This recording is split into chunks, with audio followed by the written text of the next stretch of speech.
Good afternoon. नमस्कार। कैसे हैं आप लोग? Hope all is well, everything is fine.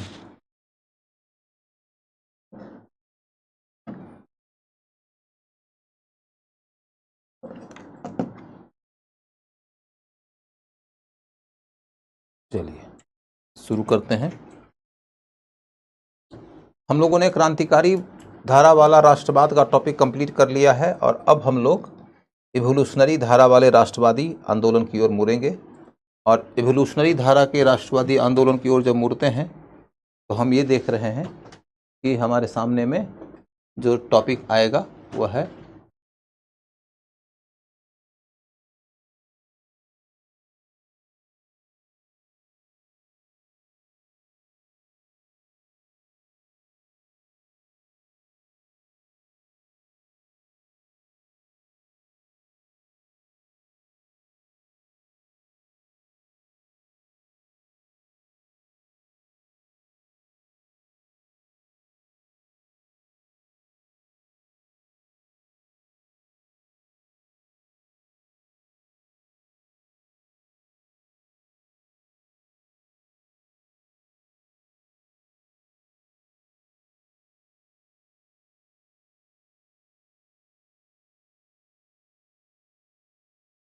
कोई बैच ऑप्शनल का स्टार्ट नहीं होगा नया।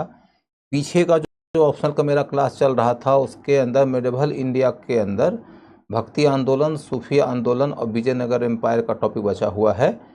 वो टॉपिक मैं कंप्लीट कराऊंगा। उसके लिए मैंने आप लोगों से 3-4 दिनों की छुट्टी लिया है। 3-4 दिनों की छुट्टी के बाद में मैं वो टॉपिक कंप्लीट करा दूंगा। लेकिन कोई नया बैच मेरा नहीं शुरू हो रहा है, मैं बहुत पहले से आप लोगों को बता रहा हूँ। तो आप लोग इस बात के लिए मुझसे शिकायत मत करिए। आगे इंडियन नेशनल मूवमेंट के अंतर्गत हमने कहा था कि एक है इवोल्यूशनरी धारा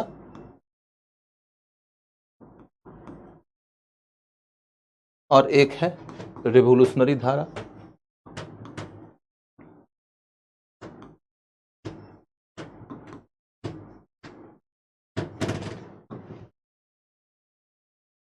आप देखोगे कि रिवोल्यूशनरी धारा जो है वह समय समय पर उभरती रही, समय समय पर उभरती रही।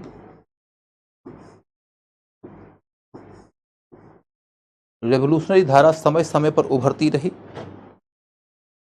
तमाम धाराओं के बारे में मैंने आपको पढ़ा रखा है। आप यदि पूछोगे कि इनका योगदान क्या रहा, तो योगदान के नाम पर सबसे पहला पॉइंट होता है कि राष्ट्रवाद की भावना, राष्ट्रवाद की भावना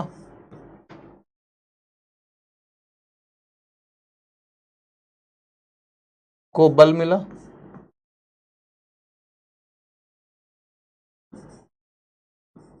राष्ट्रवाद की भावना को बल मिला। दूसरा पॉइंट क्या है? दूसरा पॉइंट क्या है? तो यह कि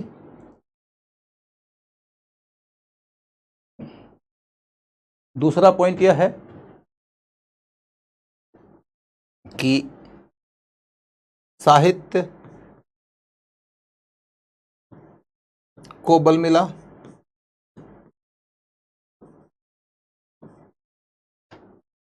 तीसरा पॉइंट यह है कि कांग्रेस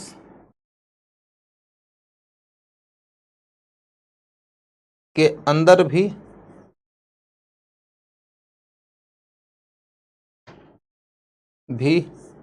आंदोलन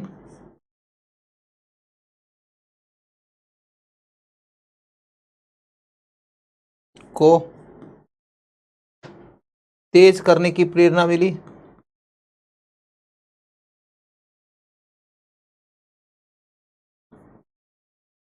तेज करने की प्रेरणा मिली।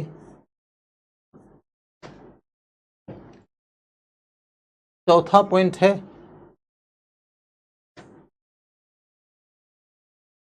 कि इंडियन नेशनल आर्मी और इंडियन नेवल म्यूटनी ने आज़ादी की तिथि को पीछे ला दिया। आज़ादी की तिथि को पीछे ला दिया। आज़ादी की तिथि को पीछे ला दिया।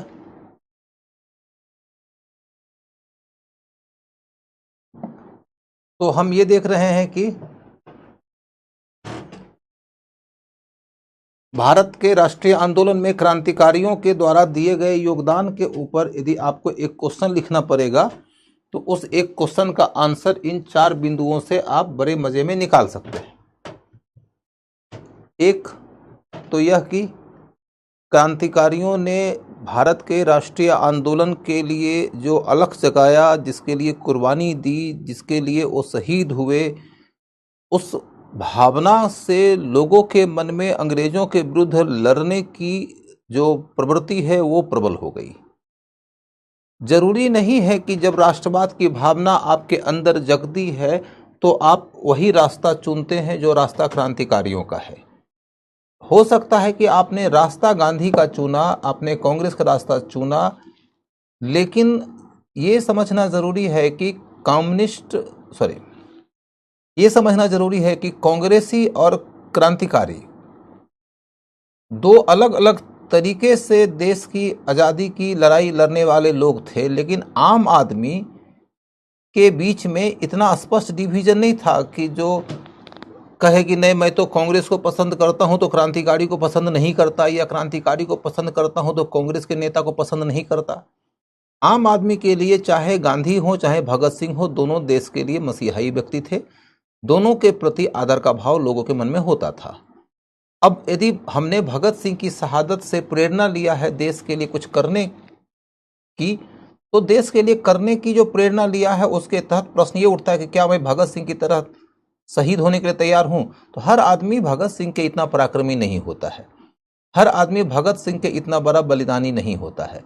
लेकिन ऐसा भी नहीं है कि देश के लिए कुछ करना है तो भगत सिंह बनने का कोई आपको टेस्ट पास करना पड़ेगा। आप बीमार की सेवा करके भी देशभक्त हो सकते हैं, आप अनएजुकेटेड को एजुकेट करके भी देशभक्त हो सकते हैं, आप विदेशी कपड़ा पहनने से इनकार करके भी देशभक्त हो सकते हैं, आप अपने बच्चे को राष्ट्रीय विद्यालय में भेजकर भी देशभक्त हो सकते हैं, आप विदेशी की जगह पर देसी वस्तु खरीद कर भी देशभक्त हो सकते हैं, आप कहीं पर कोई धरना प्रदर्शन में शामिल होकर भी देशभक्त हो सकते हैं। तो हुआ ये कि प्रेरणा जो लोगों के अंदर उपजी है, राष्ट्रीय भावना, देश के लिए लड़ने और देश को आज़ाद करने की कोशिश करने की भावना, वो भावना क्या सिर्फ कांग्रेसियों ने पैदा किया था? तो नहीं, उस भावना को पैदा करने में क्रांतिकारियों का भी बड़ा अहम योगदान था।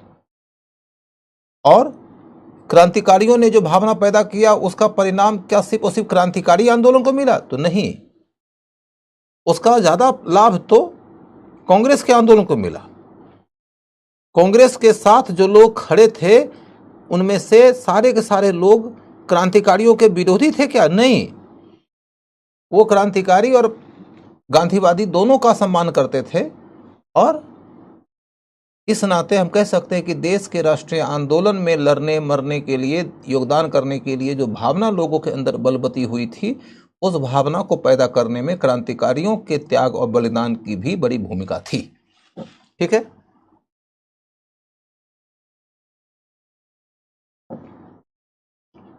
बिकू विकास, आज आपका जन्मदिन है। विकास बाबू, आप विकास का पर्याय बन जाइए और आपका जन्म सफल भी रहे और सार्थक भी रहे।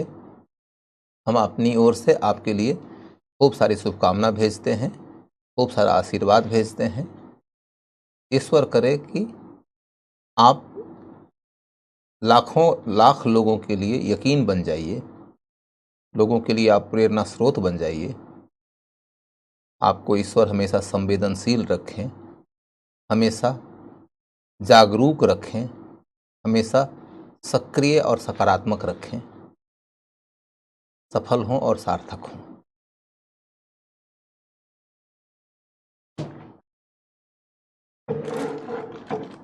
चलिए, तो हमने एक तो पॉइंट देख लिया। दूसरा पॉइंट हमने कहा कि साहित्य को भी बल मिल रहा है कि क्रांतिकारी लोग जब लड़ रहे हैं देश की आज़ादी की लड़ाई करने के लिए, उसके अंतर्गत त्याग और बलिदान कर रहे हैं, तो कई सारे क्रांतिकारियों ने खुद ही साहित्य की रचना किया। जैसे आप देखोगे राम प्रसाद बिस्मिल को। राम प्रसाद बिस्मिल बहुत बड़े शायर भी थे। एक शेर है जिसके बारे में कई लोग ये भी राय रखते हैं कि वो बिस्मिल साहब का है कि नहीं है, कि जैसे अब न अहले बलबले हैं और न अरमानों की भीड़, एक मिट जाने की हसरत अब दिले बिस्मिल में है।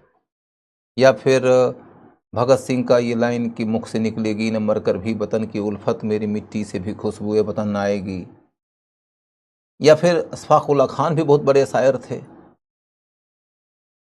इसी तरीके से आप देखिएगा कि सचिन नाथ सान्याल ने तो बंदी जीवन लिखा, एक शानदार साहित्य है वह।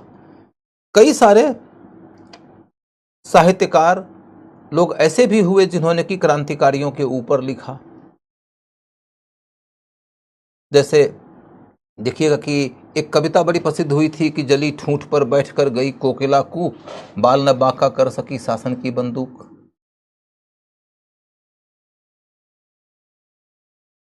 तो आपको यह अंदाजा लगेगा कि साहित्य के विकास में भी बड़ा योगदान हुआ क्रांतिकारियों के संघर्ष का, क्योंकि साहित्य को नायक की जरूरत होती है और क्रांतिकारियों में नायकत्व तो था। क्रांतिकारियों की आलोचना यदि आप करिएगा तो आप रणनीति की आलोचना कर सकते हैं, क्रांतिकारियों के कार्यक्रम की आलोचना कर सकते हैं। आलोचना का मतलब है कि आपने जो रणनीति बनाया, आपने जो कार्यक्रम बनाया, उसके कामयाब होने की संभावनाएं कम थी। लेकिन क्रांतिकारियों की नीयत के ऊपर, क्रांतिकारियों के पराक्रम के ऊपर, क्रांतिकारियों की पीड़ा सहने की उनकी अद्भुत क्षमता के ऊपर, उनका सर्वस्व त्याग कर देने की जो उनकी कीर्ति है, उसके ऊपर तो आप डाउट कर ही नहीं सकते। और नायकत्व तो यहीं से निर्मित होता है। तो क्रांतिकारियों के नायकत्व ने बहुत सारे साहित्य को भी जन्म दिया है। उसके बाद फिर अगला है कि कांग्रेस के अंदर भी आंदोलन की गति तेज हुई, कि जैसे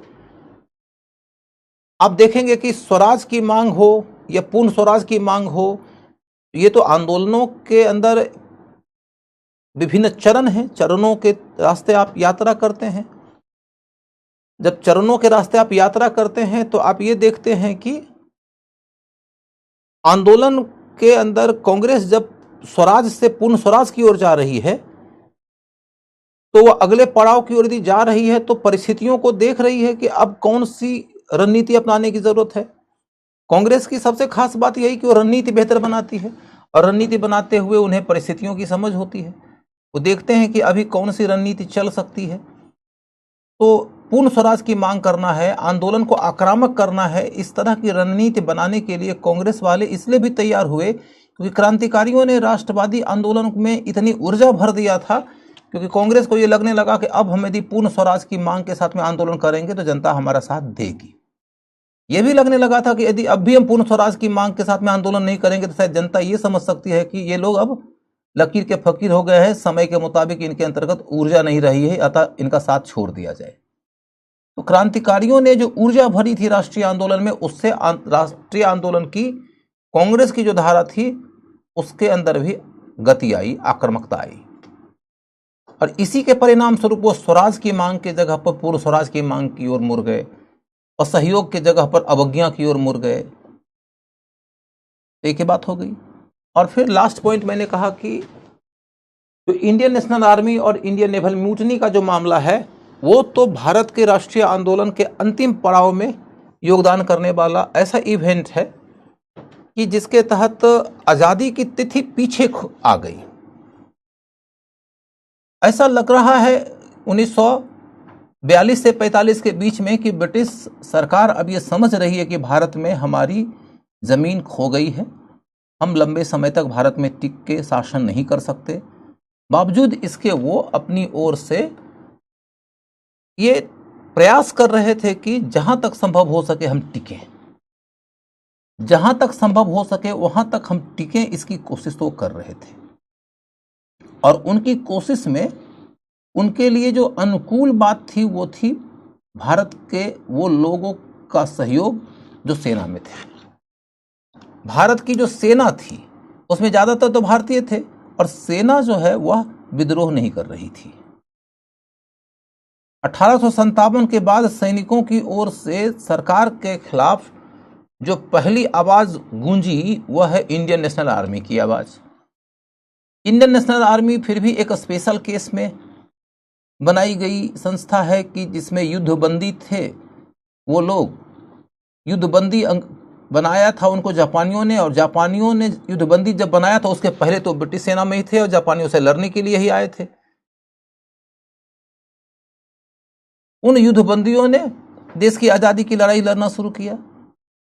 लेकिन जब इंडियन नेशनल आर्मी के लोगों के ऊपर मुकदमा चलाया गया तो मुकदमे के पक्ष में जब देश की जनता खड़ी हो गई तो सेना और जनता के बीच में जो दूरी है वो मिट गई। जनता सेना के लोगों को अपना नायक मानने लगी और इसकी प्रेरणा मिली इंडियन नेवल म्यूटनी को। नौसैनिक विद्रोह जो 1946 में हुआ है उसका यदि आप तात्कालिक रीजन खोजिएगा तो आपको ये पता चलेगा कि नौसैनिकों ने सरकार के विरोध में आंदोलन की शुरुआत इसलिए किया क्योंकि उनके खाने पीने का इंतजाम सही नहीं था। उनके खाने पीने का इंतजाम सही नहीं है, उनके साथ में सरकार के लोगों का व्यवहार सही नहीं है। इतनी छोटी सी बात को लेकर उन्होंने अपना विद्रोह दर्ज किया। लेकिन बात यह निकल कर आती है कि क्या सच मामले में इतने ही छोटे से रीजन को लेकर उनका विरोध हुआ था? अंग्रेज अधिकारी वास्तविक रीजन को छुपाने की कोशिश कर रहे थे। वास्तविक रीजन ये था कि सेना के अंदर जो भारतीय लोग थे उनके मन में भी राष्ट्रवाद की भावना अब भर चुकी थी, क्योंकि सैनिक लोग अब जब अपने घर जाते हैं, गांव जाते हैं, तो उनके आसपास का पूरा जो माहौल है वो राष्ट्रवादी है और सरकार से वो नफरत करते हैं। इनके रिश्ते नाते के लोग, इनके पिता, इनकी माँ, इनके भाई, ये सब तो राष्ट्रवादी आंदोलन से लगाव रखने वाले लोग हैं। ऐसी स्थिति में सैनिकों का जो दिल है वह अब द्वंद्व का शिकार होने लगा था। उनके दिल में राष्ट्रवादी नायक अब जगह बनाने लगे थे और सरकार उनकी दृष्टि में अब विलन की तरह दिखने लगी थी। बात सिर्फ इतने भर की रह गई थी कि अनुशासन कहता है कि हमें सरकार के विरोध में नहीं जाना चाहिए। रोजगार है, सरकार के विरुद्ध जाएंगे तो रोजगार चला जाएगा और सरकार दंड भी दे सकती है, कठोर कार्रवाई भी कर सकती है। सिर्फ इतनी बातें रह गई थी सैनिकों के मन में सरकार के पक्ष में। बाकी सरकार के प्रति सैनिकों के मन में सहानुभूति और सम्मान की तो कोई बात ही नहीं बची थी। सहानुभूति थी उनकी राष्ट्रवादियों के प्रति, सम्मान था उनके मन में राष्ट्रवादियों के प्रति। तो ऐसी सेना कितने दिन तक सरकार के प्रति लॉयल रह सकती है? लॉयल्टी एक न एक दिन अब जल्दी ही खत्म होने वाली थी। ये काम तो राष्ट्रीय आंदोलन ने पीछे ही कर दिया था। और जब सैनिकों के खिलाफ कार्रवाई की सरकार की कोशिश के विरुद्ध जनता ने सड़कों पे उतर के नारे लगाना शुरू कर दिया तो फिर सैनिकों को लगने लगा कि फिर हमारे और जनता के बीच में तो एक तारतम्य है। तो इंडियन नेशनल आर्मी के ऊपर किए गए मुकदमे के मामले में आप ये पढ़ चुके हैं कि सरकार ने जो सोचकर लाल किला से ट्रायल की शुरुआत किया था वो सोच बिल्कुल उल्टी सिद्ध हुई। सोचा था कि सैनिकों को डर लगेगा, बल्कि सैनिकों को डर लगने के बजाय सैनिकों को यह संदेश मिल गया कि सरकार के खिलाफ खड़ा होंगे तो, कार्रवाई सरकार करेगी तो जनता हमारे पक्ष में खड़ी हो जाएगी, और जब जनता खड़ी हो जाएगी तो सरकार डर के मारे झुक जाएगी और हमारे खिलाफ कड़ी कार्रवाई नहीं कर पाएगी। ये वाली भावना सेना के लोगों के मन में मजबूत हो गई थी, और यही वजह है कि सैनिक अब बात बात पे सरकार के विरुद्ध होने लगे थे। इसी में खाने पीने के मामले को लेकर शिकायत हुई, और जब शिकायत हुई तो सैनिकों ने विद्रोह कर दिया। बात यह है कि बारूद के ढेर के ऊपर एक चिंगारी मात्र लग गई। सैनिकों के मन में बारूद का ढेर पहले से तैयार था कि सरकार विदेशी है, सरकार नस्लवादी है, सरकार शोषणकारी है, सरकार दमनकारी है, सरकार ने हमारे देश को, हमारे गांव को, हमारे परिवार को तबाह कर दिया है, सरकार हमारे लिए बुरी है, सरकार के विरोध वाले लोग हमारे लिए अच्छे हैं, हम नायक किनको मानते हैं तो विरोधियों को, खलनायक किनको मानते हैं स्वयं सरकार को। ये सब बातें तो लोगों के मन में, सैनिकों के मन में पहले ही आ चुकी थी। इसीलिए कहते हैं ना कि इतना टूटा हूं कि छूने से बिखर जाऊंगा। कि सैनिकों का मन अब सरकार से इतना खिन्न था कि कोई छोटी सी बात हो जाएगी तो वह सरकार के विरोध में विद्रोह का एक कारण बन जाएगा। और यही कारण है कि खाने पीने के मामले को लेकर जो विरोध उपजा, उसी विरोध से विद्रोह पैदा हो गया। और जब विद्रोह पैदा हुआ तो आप सोचो कि नौसैनिकों ने यदि खाने के प्रश्न को लेकर ही विद्रोह किया होता तो विद्रोहियों की मांग क्या होती? विद्रोहियों की मांग ये होती कि हमको चिकन चिली दो, हमको पनीर पसंद आ दो, हमको मिक्स भेज दो, हमको राजमा चावल दो। उनकी मांग ये होती कि हमको रायता दो, हमको दही दो, हमको खीर दो, मिठाई दो। लेकिन विद्रोहियों की मांग तो कुछ और थी। विद्रोहियों ने कहा भारत छोड़ो। जब विद्रोही सरकार के विरुद्ध आवाज उठाते हैं तो कहते हैं भारत छोड़ो। इसका मतलब है कि विद्रोह का रियल रीजन ये नहीं है कि उनके खाने की सामग्री ठीक नहीं है, बल्कि उनके दिमाग में ये बात है कि हमारे साथ सरकार भेदभाव करती है क्योंकि सरकार अंग्रेजों की है और अंग्रेज हमारे लिए अनुकूल नहीं है। हमारी अपनी सरकार होती तो क्या ऐसा करते हमारे साथ? तो नहीं करती।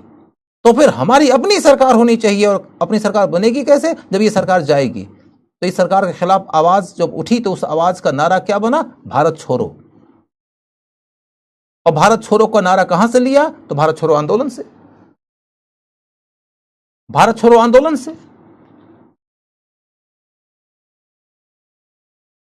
अब अगला मुद्दा यह है कि जब नौसैनिकों ने विद्रोह किया तो उसमें अभी एयर फोर्स ने विद्रोह नहीं किया था, उसमें अभी मिलिट्री ने विद्रोह नहीं किया था। जो थल सेना के लोग हैं उन्होंने विद्रोह नहीं किया था, सिर्फ नौसेना के लोगों ने विद्रोह किया था।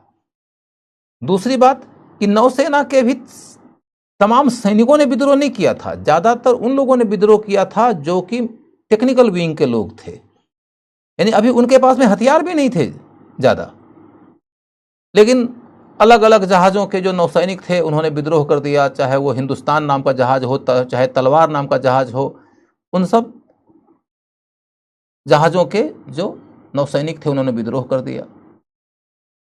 सिंध के इलाके में,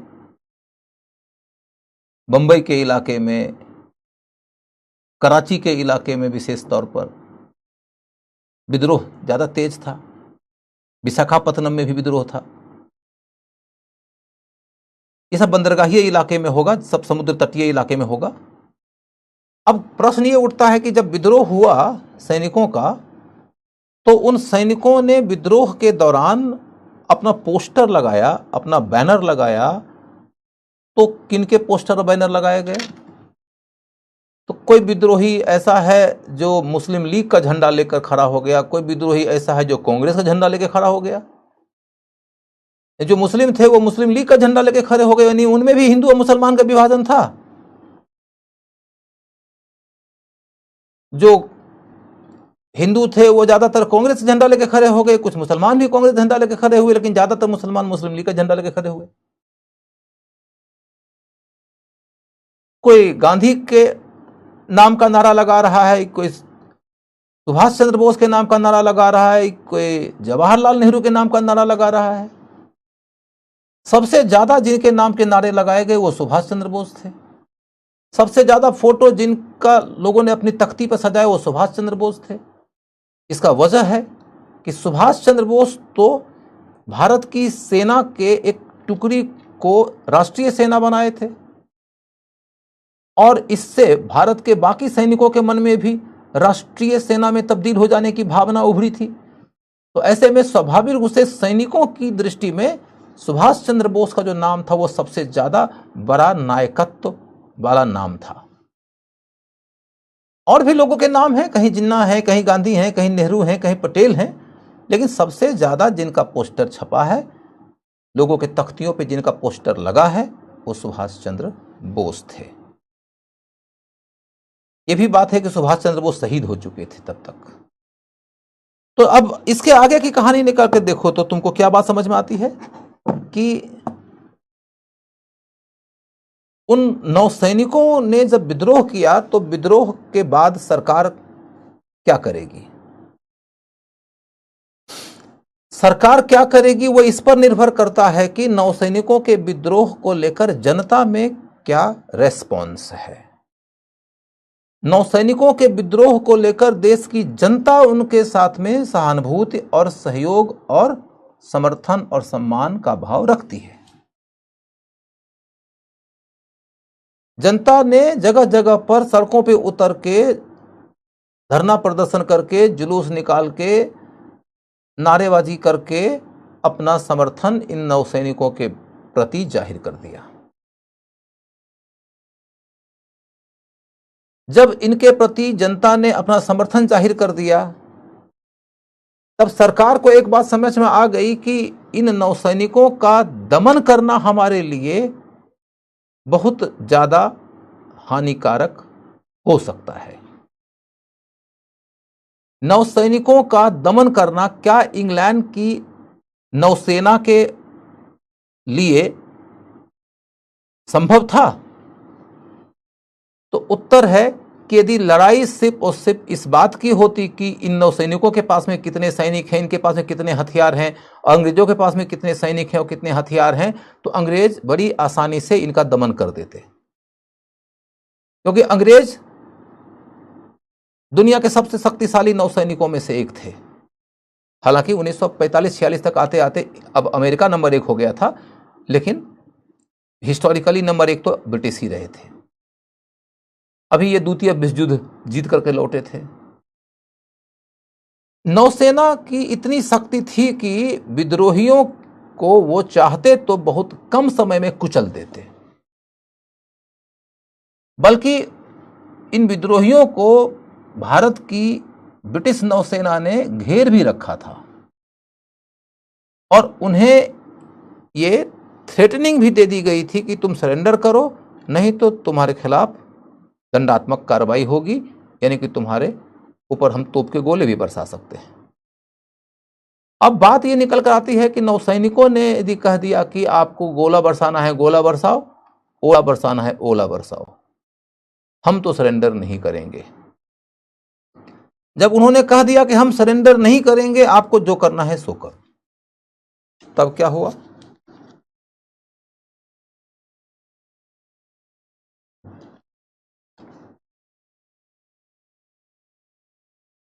तुमको गोला बरसाना है गोला बरसाओ, ओला बरसाना है ओला बरसाओ, हम सरेंडर नहीं करेंगे।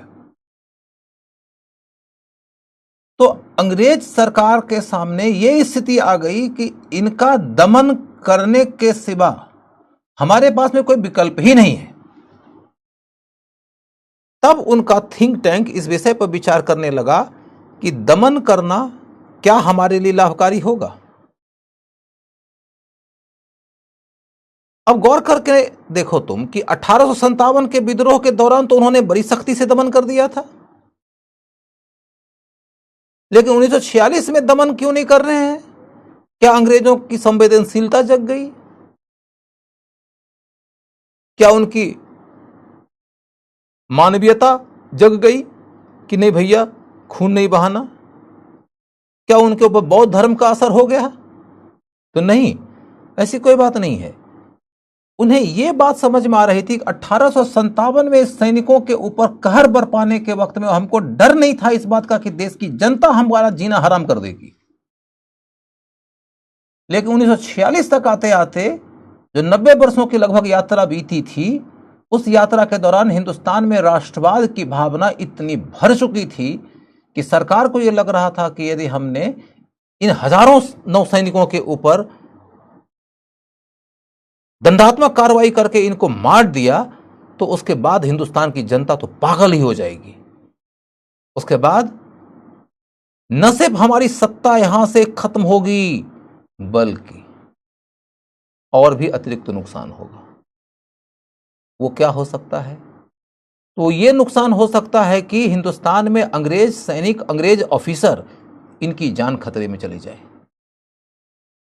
गांधी की अहिंसा की राजनीति को छोड़कर जनता जब सड़कों पर उतरेगी हिंसा की भावना लेकर, तो उसके बाद में तो हिंदुस्तान में अंग्रेजों के टिकने की कोई संभावना ही नहीं बचेगी। तमाम अधिकारियों की जान खतरे में आ जाएगी। और क्या बुरा हो सकता था? तो यह बुरा हो सकता था कि अंग्रेज लोग जो बड़े पैमाने पे धन का निवेश हिंदुस्तान में कर चुके थे, उनका धन खतरे में जा सकता था। और क्या बुरी बात हो सकती थी? तो यह कि उसके बाद अंग्रेज हिंदुस्तान से जाते और अंग्रेजों के साथ में इंडिया का जो संबंध है वो लंबे समय तक बहुत बुरा होता, तो अंतर्राष्ट्रीय स्तर पर अंग्रेजों के लिए एक बहुत बड़ा नुकसान होता। तो अंग्रेजों ने सोचा कि क्यों ना हम अब इस बात को स्वीकार कर लें कि हिंदुस्तान में हमारा टिक पाना अब संभव नहीं है। इसीलिए उन्होंने नौसैनिकों के विद्रोह के दमन का निर्णय लेने के बजाय कह दिया कि भैया हम इस मामले के समाधान के लिए कैबिनेट मिशन भेज रहे हैं। कैबिनेट मिशन के अंतर्गत यह बात कह दी गई कि हम भारत को आजाद कर देंगे। भारत को आजाद कर देंगे की घोषणा ब्रिटिश सरकार ने तब किया जब नौसैनिक विद्रोह हुआ। अब इस बात को लेकर कई हिस्टोरियन कुछ इस तरीके से सोचते और लिखते हैं कि नौसैनिक विद्रोह हुआ, उसके बाद ब्रिटिश सरकार ने कहा कि हम कैबिनेट मिशन भेज रहे हैं, और कैबिनेट मिशन के तहत उन्होंने आजादी की घोषणा कर दिया। यानी कि भारत को आजादी दिलाने में नौसैनिक विद्रोह की भूमिका बहुत महत्वपूर्ण है और निर्णायक है। हमने आपको क्या समझाया? हमने आपको समझाया कि नौसैनिक विद्रोह की भूमिका कुछ इस तरीके की है कि इसी विद्रोह के कारण आजादी की घोषणा इतनी जल्दी हो गई। यदि नौसैनिक विद्रोह नहीं होता तो हो सकता है कि आजादी की घोषणा 2, 4, 5 साल बाद होती। हो सकता है कि 5 साल के बाद देश आजाद होता, हो सकता है 8 साल के बाद देश आजाद होता। You don't know the exact date कि when the nation would have been made free, कब देश को आजाद कर दिया गया होता। लेकिन यह समझना जरूरी है कि नौसैनिक विद्रोह अकेले को देश की आजादी के लिए योगदान करने वाला एक बड़ा इवेंट मान लेना गलत है। नौसैनिक विद्रोह ने क्या किया? तो इसने आजादी की तिथि को थोड़ा पीछे खींच लिया। जो आजादी की घोषणा 2, 4, 5 वर्षों बाद होती, वो आजादी की घोषणा पहले ही हो गई। वो आजादी की घोषणा पहले ही हो गई। किंतु इसका पूरा यश हम नौसैनिक विद्रोह को नहीं दे सकते।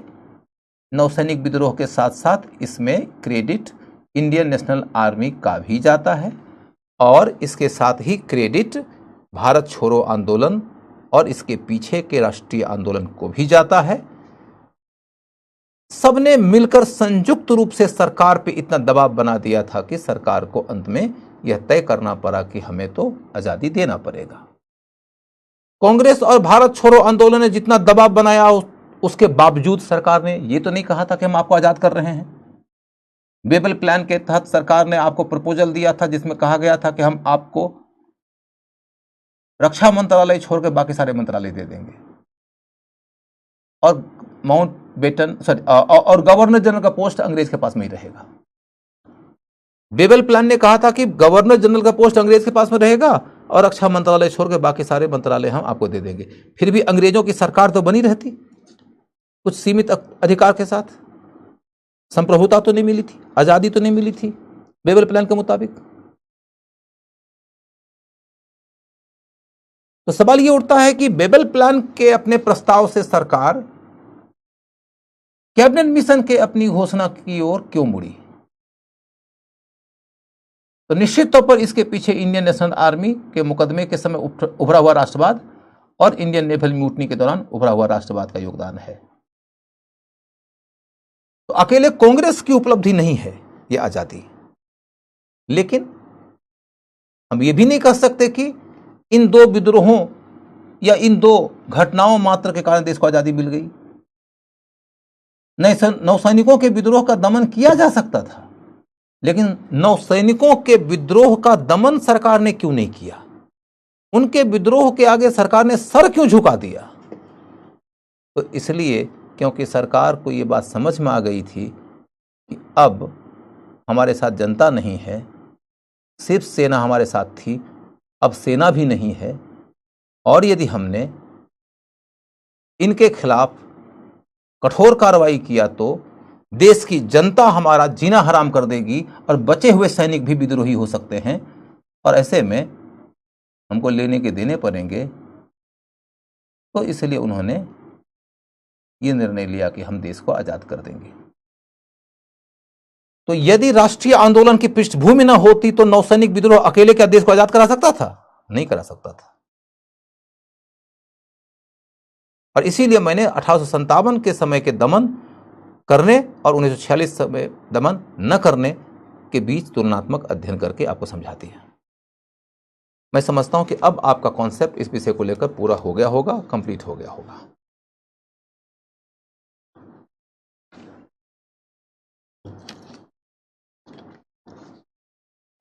यदि आप लोग का कॉन्सेप्ट क्लियर हो गया तो ठीक है। यदि कोई क्वेश्चन पूछना चाहते हैं तो आपका स्वागत है, आप सवाल पूछिए।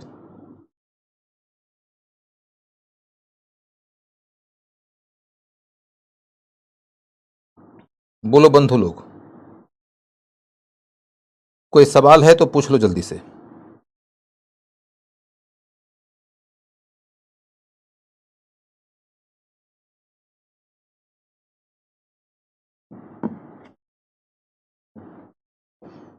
कोई सवाल है तो जल्दी पूछो। मॉडर्न हिस्ट्री के लिए कोई किताब पढ़ने की जरूरत नहीं है, पढ़ना चाहो तो बिपिन चंद्रा पढ़ लो।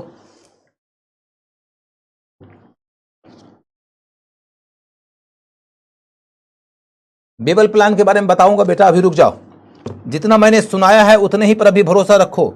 जब इवोल्यूशनरी प्रोसेस पे आऊंगा तो बेबल प्लान लिखा दूंगा, अभी चिंता ना करो। अभी जितना बताया है उतने पे ध्यान रखो। YouTube पर एक बार डिटेल सिलेबस समझा दीजिए।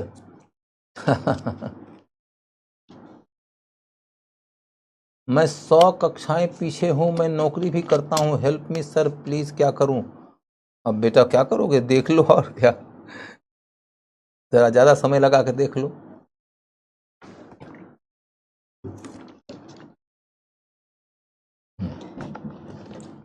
चलो अब आगे, इवोल्यूशनरी मूवमेंट। अब आपकी क्लास इसी टाइम पर होगी। हाँ, मेरा क्लास अब इसी टाइम पर होगा। वैसे भी मॉडर्न इंडिया में आपका क्लास बचा ही कितना है, बहुत बहुत तो 3-4 क्लास बचा है, उससे ज्यादा क्लास आपका बचा ही नहीं है। अब आगे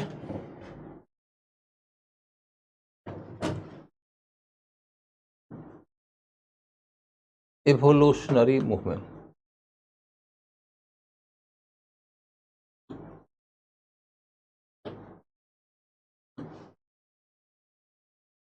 इवोल्यूशनरी मूवमेंट, देखो बेटा एक और बात बताता हूं कि मैं ना ऐसे भी यूट्यूब वगैरह के ऊपर इन सब विषयों पे बोलता रहता हूं। तुम लोगों को ये कोशिश करना चाहिए कि यदि कभी इस तरह का कोई वीडियो आपके सामने में आ गया तो आपको वो वीडियो देख लेना चाहिए। क्लास के अंदर एक शेड्यूल होता है, एक प्रोग्राम होता है, हम उसे फॉलो करते हैं। समय की भी एक सीमा होती है, उसके अंदर कोर्स कंप्लीट भी करना होता है। लेकिन विद्यार्थी को ये समझना चाहिए कि यदि एग्ज़ाम के लिए ज़रूरी है और वो वीडियो हमें किसी और माध्यम से मिल रहा है, चाहे वो यूट्यूब वगैरह के माध्यम से मिल रहा है, तो हमें देख लेना चाहिए। जरूरी नहीं है कि तुम मेरा वीडियो देखो। मान लो कि मॉडर्न इंडिया में इंडियन नेशनल मूवमेंट के ऊपर, गांधी के ऊपर, किसी और राष्ट्रवादी नेता के ऊपर कोई दूसरा आदमी का वीडियो आपको मिल जाए, आप वो भी देख लो। आपको एग्जाम पास करने से मतलब है, आप न मेरे न किसी और के सफरी एजेंट तो हो नहीं। आपको लगे काम करने वाला है वो वीडियो, तो देख लो। क्योंकि मैं पूरा मॉडर्न इंडिया आपको पढ़ाया हूं, तो उसमें मेरे द्वारा ही यदि किसी जगह पर कोई टॉपिक पर डिस्कस किया गया है, तो मेरे ख्याल से आपको थोड़ा ज़्यादा लाभ होगा, क्योंकि आपको मेरी भाषा समझ में आ गई है, आपको मेरा तर्क समझ में आ गया है, आपको मैंने बाकी सारे टॉपिक पढ़ा दिया है। तो कभी कभी क्या होगा कि वही जो अतिरिक्त यूट्यूब वगैरह का वीडियो आएगा, वो फिलर का काम करेगा, वो आपके कई सारे गैप्स भर देगा। तो आपको इस तरीके से देखते रहना चाहिए। जैसे कि एक टॉपिक है कि भारतीय राष्ट्रीय आंदोलन का उद्देश्य क्या था। अभी मैंने एक वीडियो बनाया है, अब मैं ये नहीं बता सकता कि कहाँ बनाया है, क्योंकि वो बताना यहाँ पर एथिकली करेक्ट नहीं है। लेकिन हाँ, भारतीय राष्ट्रीय आंदोलन का उद्देश्य क्या है, इस विषय के ऊपर मैंने आधे घंटे का एक वीडियो बनाया है। आप वो वीडियो देखोगे, आपका एक क्वेश्चन का आंसर उसे निकल के आ सकता है, विजन खुल सकता है, आपकी समझ बेहतर हो सकती है। ऐसे वीडियोज आते रहेंगे। शिक्षक प्लेटफॉर्म्स पे आते हैं, फिर कहीं और चले जाते हैं। शिक्षक का आना जाना चलता रहता है। लेकिन यदि शिक्षक आपको ठीक लगता है, तो उनके वीडियोस आप खोज के देख सकते हैं। खोज के देख सकते हैं, हमारे काम का है तो हम देख लेंगे, नहीं काम का है तो डंप कर देंगे। यही बात होती है। अब आगे बढ़ो। Evolutionary movement. इवोल्यूशनरी मूवमेंट में 1885 में इंडियन नेशनल मूवमेंट का एक नया दौर आरंभ हुआ।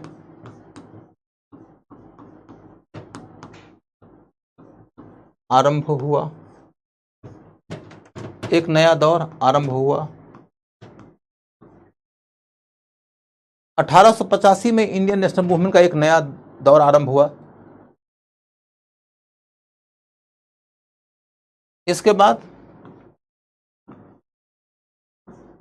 1885 से 1905 के मध्य कांग्रेस ने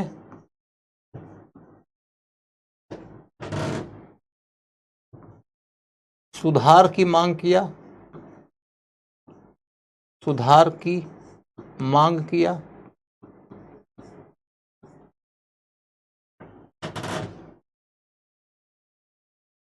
1905 से 1930 के मध्य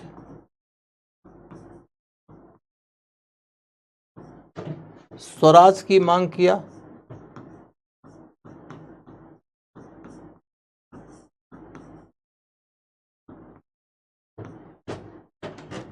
इस दौर में कांग्रेस ने स्वदेशी आंदोलन किया।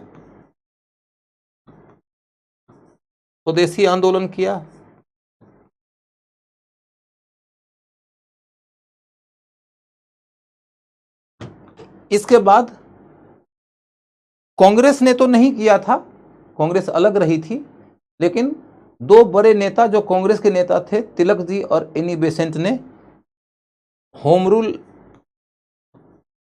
मूवमेंट चलाया।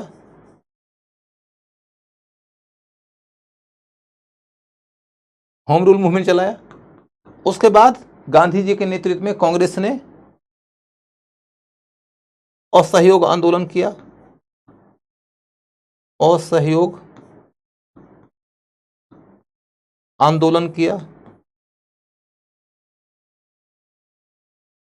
असहयोग आंदोलन किया।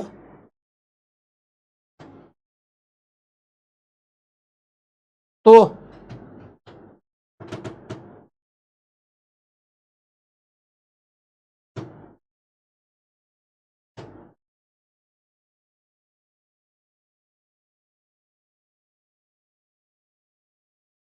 1905 से 30 के बीच में स्वराज की मांग हुई। उसके बाद अगला मुद्दा क्या है कि 1930 से 1947 के मध्य पूर्ण स्वराज की मांग हुई।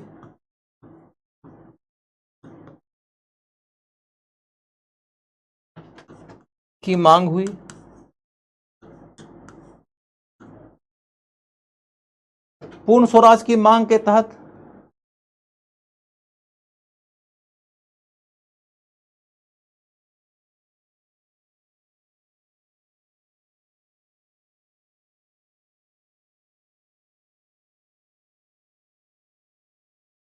किस बात पे तुम लोग झगड़ा कर रहे हो भाई? तुम लोग किस बात पे झगड़ा कर रहे हो?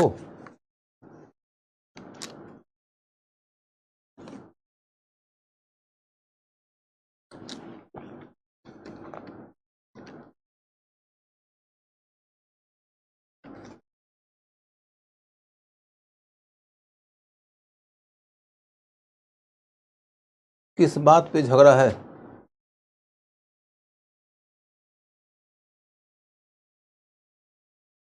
हर्ष, किस बात पे लड़ाई कर रहे हो भाई? देखो, मैं आर्ट एंड कल्चर और वर्ल्ड हिस्ट्री क्लास नहीं ले पाऊंगा। मैंने आप लोगों को पहले भी बता दिया है, मॉडर्न इंडिया पे ही मेरा क्लास रुक जाएगा। Art and culture and world history class मैं नहीं ले पाऊंगा। मॉडर्न हिस्ट्री जो कंप्लीट होगा उसके साथ ही मेरा क्लास कंप्लीट हो जाएगा। Art and culture and world history का क्लास कोई और शिक्षक लेंगे।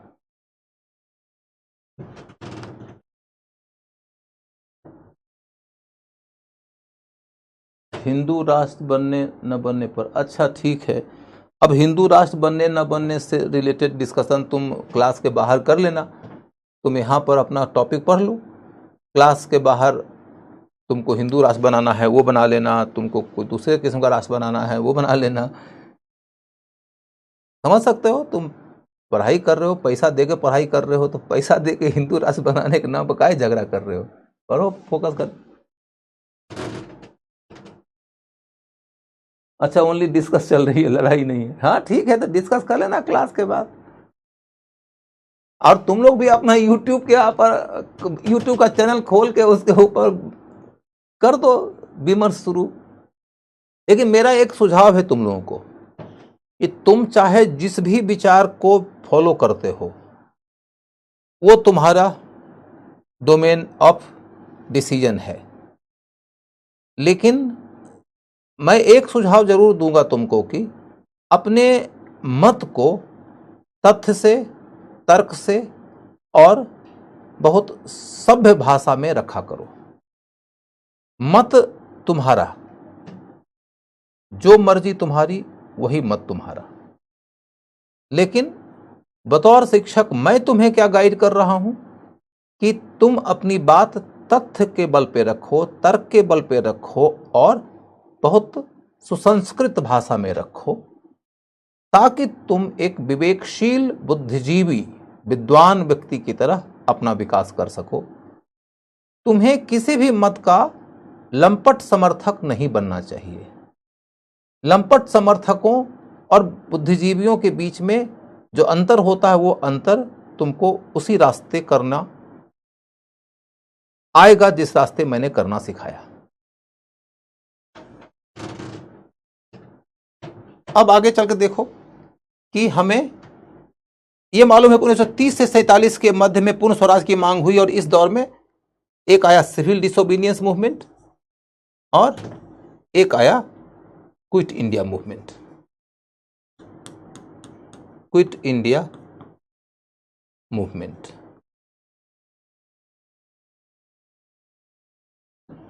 सिविल डिसोबीडियंस मूवमेंट और एक आया क्विट इंडिया मूवमेंट, माने भारत छोड़ो आंदोलन। भारत छोड़ो आंदोलन।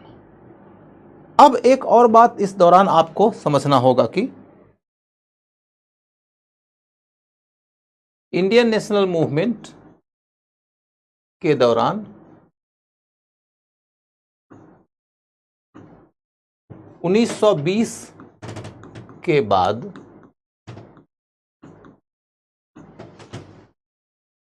संघर्ष का दो मोर्चा खुल गया, दो मोर्चा खुल गया। इंडियन नेशनल मूवमेंट के दौरान 1920 के बाद संघर्ष का दो मोर्चा खुल गया। एक मोर्चा है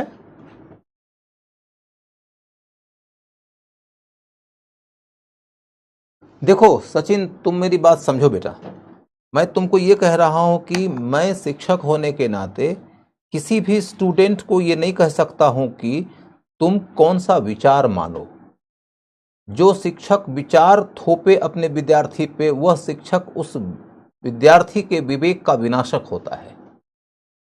मैं विचार नहीं थोप सकता, मेरा भी एक विचार है, और ऑलरेडी जब मैं टॉपिक पढ़ा रहा होता हूं तो मेरा विचार आप तक कम्युनिकेट हो जाता है। उस विचार को स्वीकार करना न स्वीकार करना यह सब हर व्यक्ति की आजादी की बात होती है। लेकिन मैं इतनी बात जरूर कह सकता हूं, वो हर किसी को कह सकता हूं कि विचार चाहे जो भी हो, तुम्हारी बात तथ्य से पुष्ट हो, तार्किक हो और सुसंस्कृत हो, यह जरूर ध्यान रखना। बाकी विचार के लिए तुम आजाद हो। किसी का विचार यदि ये दावे लेकर आए कि मैं तो अंतिम रूप से सही बयान दे रहा हूं, अंतिम रूप से सही विचार दे रहा हूं, तो समझना कि वो व्यक्ति चाहे जितना भी सुसंस्कृत लग रहा हो, वो कट्टरपंथी है। मेरा सत्य संपूर्ण रूप से सत्य है, अतः मेरी बात ही मानो। दूसरी कोई भी बात तुम कहोगे तो गलत ही कहोगे। यदि कोई भी व्यक्ति ऐसा दावा करता है तो समझ लेना कि वह व्यक्ति कट्टरपंथी है, चाहे वो कितना ही नरमपंथी कट्टरपंथी हो। समझ गए? अब चलकर देखो, इंडियन नेशनल मूवमेंट के दौरान 1920 के बाद संघर्ष का दो मोर्चा दिखता है। मोर्चा नंबर एक है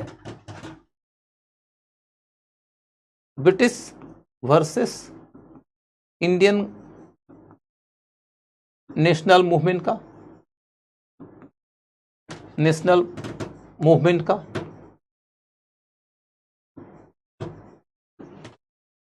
आप इसी British versus Indian national movement के अंतर्गत देखते हैं कि इस दौरान इवोल्यूशनरी भी थे और इस दौरान रिवोल्यूशनरी भी थे। और इवोल्यूशनरी के अंतर्गत आप देखते हो कि पहले स्वराज की मांग थी और फिर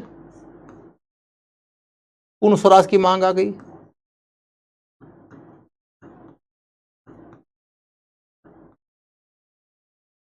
और इधर रेवोल्यूशनरी को देखो तो ये तो शुरू से ही पूर्ण स्वराज की मांग कर रहे थे।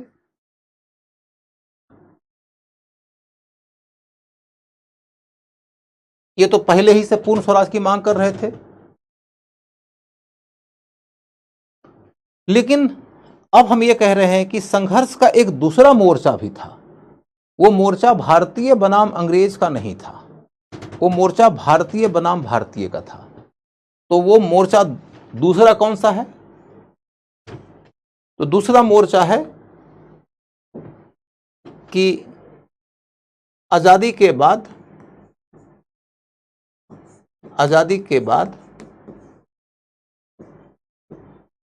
भारत के किस तबका को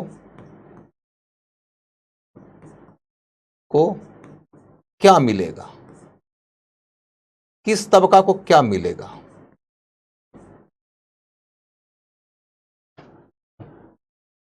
यानी कि आजादी वुमेन के लिए कैसी होगी, आजादी कृषक के लिए कैसी होगी, मजदूर के लिए कैसी होगी,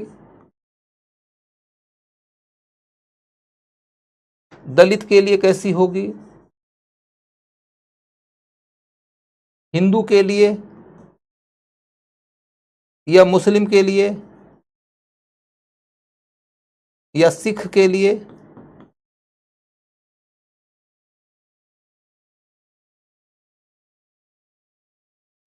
कैसी होगी।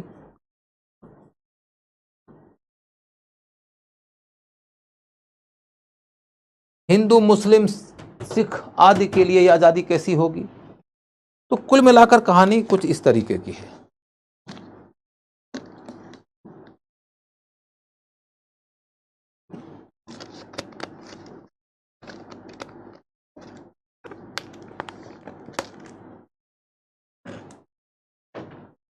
ठीक है, अब इस मोर्चे की चर्चा हम लोग एक दिन अलग से करेंगे इंडिपेंडेंट होकर। इस क्रम में हमें एक चीज और समझना है कि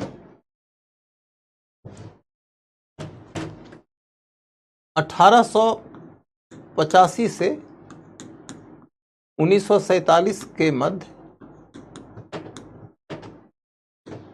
आंदोलन के प्रति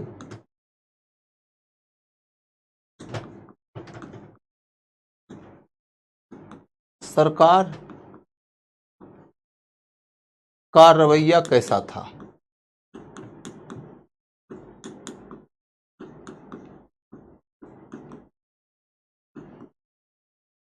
1885 से 1947 के मध्य आंदोलन के प्रति सरकार का रवैया कैसा था।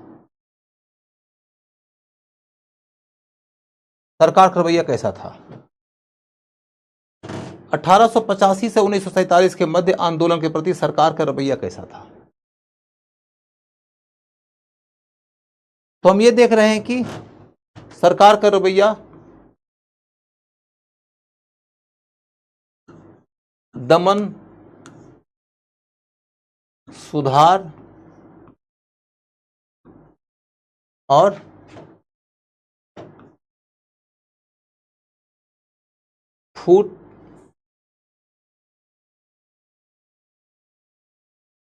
फूट डालने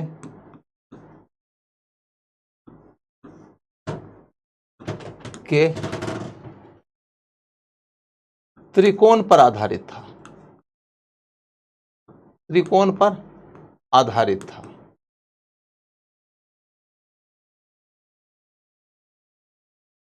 दमन, सुधार और फूट डालने के त्रिकोण पर आधारित था। जैसे तुम दमन का केस लेकर देखो तो एक तो आपने सुना है लिटन की दमनकारी नीति। लिटन की दमनकारी नीति, ये नीति तो 1885 में कांग्रेस की स्थापना से पहले की है। 1885 में कांग्रेस की स्थापना से पहले की नीति है लिटन की दमनकारी नीति। लेकिन उसके बाद चलकर देखो आप तो आप देखोगे कर्जन की दमनकारी नीति। कर्जन की नीति,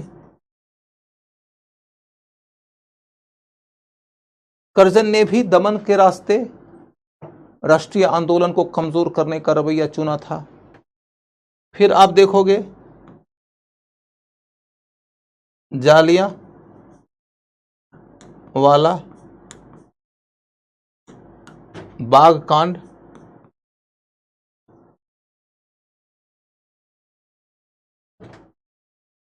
एवं रॉलेट एक्ट।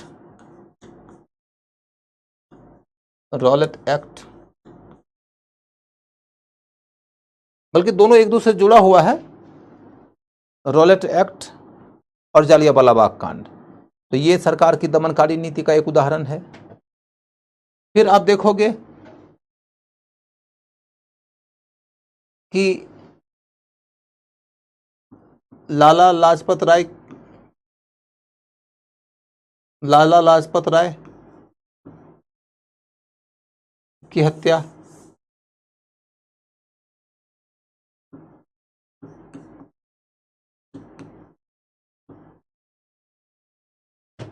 इसके बाद Willingdon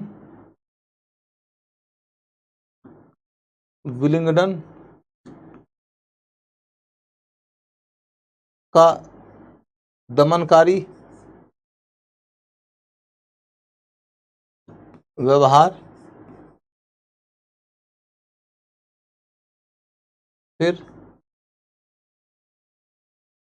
quit India movement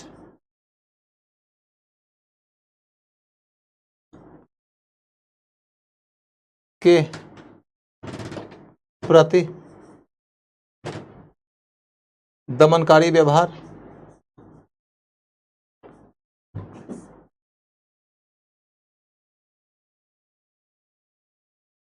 quit India movement के प्रति दमनकारी व्यवहार। भारत छोड़ो आंदोलन जब चला था तो उसके प्रति भी सरकार ने दमनकारी व्यवहार चुना था, सरकार ने दमनकारी रवैया अपनाया था। तो कुल मिलाकर आप ये देखोगे कि सरकार ने आजादी की लड़ाई के दौरान दमनकारी रवैया के तहत क्या क्या कदम उठाया। लिटन की दमनकारी नीति है, करजन की दमनकारी नीति है, रॉलेट एक्ट और जालियांवाला बाग कांड है, लाला लाजपत राय की हत्या है, विलिंगडन का दमनकारी व्यवहार है, क्विट इंडिया मूवमेंट के प्रति सरकार का दमनकारी व्यवहार है। हम जब आगे के टॉपिक में जाएंगे तो इनके बारे में थोड़ी थोड़ी कहानी भी पढ़ेंगे, लेकिन आप अभी ये समझ लो कि ओवरऑल एक तस्वीर आपके दिमाग में बन जानी चाहिए कि सरकार के खिलाफ जब आंदोलन चला तो सरकार ने क्या किया। तो क्या सरकार हाथ पे हाथ धर के बैठी थी और एक दिन सरकार की नींद टूटी और बोली सरकार चलो चलते हैं, यहाँ रहना मुश्किल है? ऐसा तो नहीं है। 1885 में कांग्रेस की स्थापना के पहले से भी राष्ट्रवादी गतिविधियां चल ही रही थी और 85 में कांग्रेस की स्थापना के बाद भी आज़ादी में 62 साल लगे, 62 ईयर्स लगे। उन 62 वर्षों या उसके पहले के कुछ वर्ष, मान लो 70 वर्षों के दौरान सरकार ने क्या रवैया अपनाया? तो मैंने कहा सरकार ने 3 तरीके का व्यवहार किया। दमन किया, तो दमन के उदाहरण मैंने बता दिया। फिर लिखो, दमन काम नहीं आ रहा था, काम नहीं आ रहा था,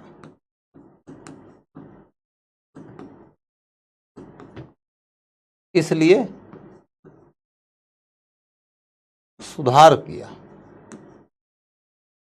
सुधार का कार्य किया।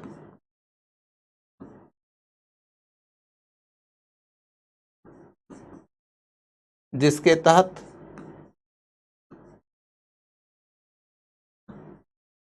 राष्ट्रवादियों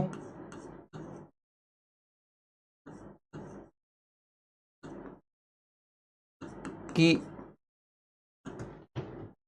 मांगों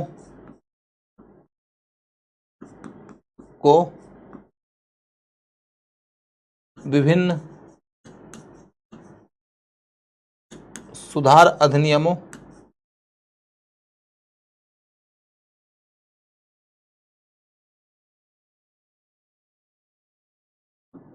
के रास्ते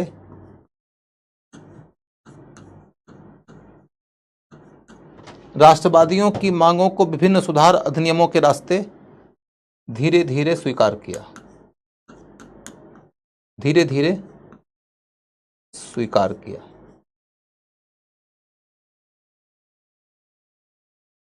धीरे धीरे स्वीकार किया माने जब राष्ट्रीय आंदोलन चल रहा है सरकार ने दमन का रवैया अपनाया, और जब दमन का रवैया अपनाया तो सरकार तो फीडबैक देखेगी ना। कोई भी कार्य जब तुम करते हो तो कार्य करने के पीछे एक उद्देश्य होता है, और उद्देश्य के अनुकूल यदि परिणाम निकल रहा है तो तुम उस कार्य को और आगे बढ़ाओगे। यदि उद्देश्य के अनुकूल परिणाम नहीं निकल रहा है बल्कि कभी कभी उल्टा परिणाम निकल रहा है तो तुम उसका फीडबैक देखकर फिर अपने कार्य को रिवाइज करोगे ना, भैया ये काम ठीक नहीं है, ये रास्ता ठीक नहीं है। तो कार्य का परिणाम बदल दिया जाता है, कार्य का परिणाम बदल दिया जाता है। तो अब ये देखो कि कार्य का परिणाम जब बदला जाता है तो कुछ इस तरीके की बात होती है कि कार्य का परिणाम जब बदला जाता है तो कुछ इस तरह की बात होती है कि भैया राष्ट्रीय आंदोलन चला रहे थे भारतीय लोग, हमने सोचा कि इनके ऊपर डंडे बरसा दो, हमने डंडे बरसा दिए, डंडे बरसा दिए तो ये लोग डर गए, सहम गए, दुबक गए और शांत हो गए। तो अगले बार जब आंदोलन होगा तो दोहरी शक्ति के साथ डंडे बरसाएंगे। दूसरा हमने क्या देखा कि आंदोलन चल रहा था,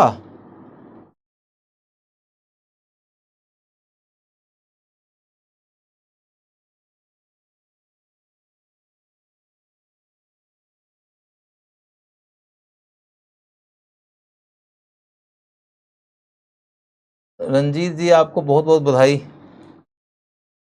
बहुत बहुत बधाई आपको, बड़ी सारी शुभकामनाएं आपको।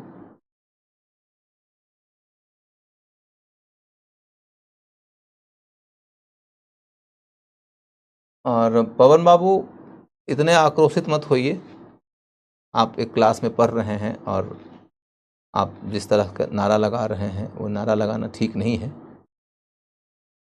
नारा लगाना इसलिए ठीक नहीं है क्योंकि आप जिस प्लेटफॉर्म पे पढ़ रहे हैं उस प्लेटफॉर्म के प्रति आपके मन में प्रेम हो, उसके प्रति विश्वास हो, और उसके साथ यदि आप सहयोग करें तो आपका बेहतर सर्विस हो पाएगा। यदि कोई जगह पर कुछ कमी है या कोई शिकायत है तो कमी और शिकायत को दूर करने की कोशिश करिए, लेकिन पॉलिटिकल स्लोगन की तरह ऐसे नारे मत लगाया करिए। नहीं तो मैं तो शिक्षक हूँ, मैं बात प्लेटफॉर्म के लिए बोल रहा हूँ, इस तरह के नारे लगाएंगे ठीक नहीं है। बाकी आप आज़ाद हैं, आप आपकी मर्जी, मैं तो इस पर कुछ नहीं कर सकता, लेकिन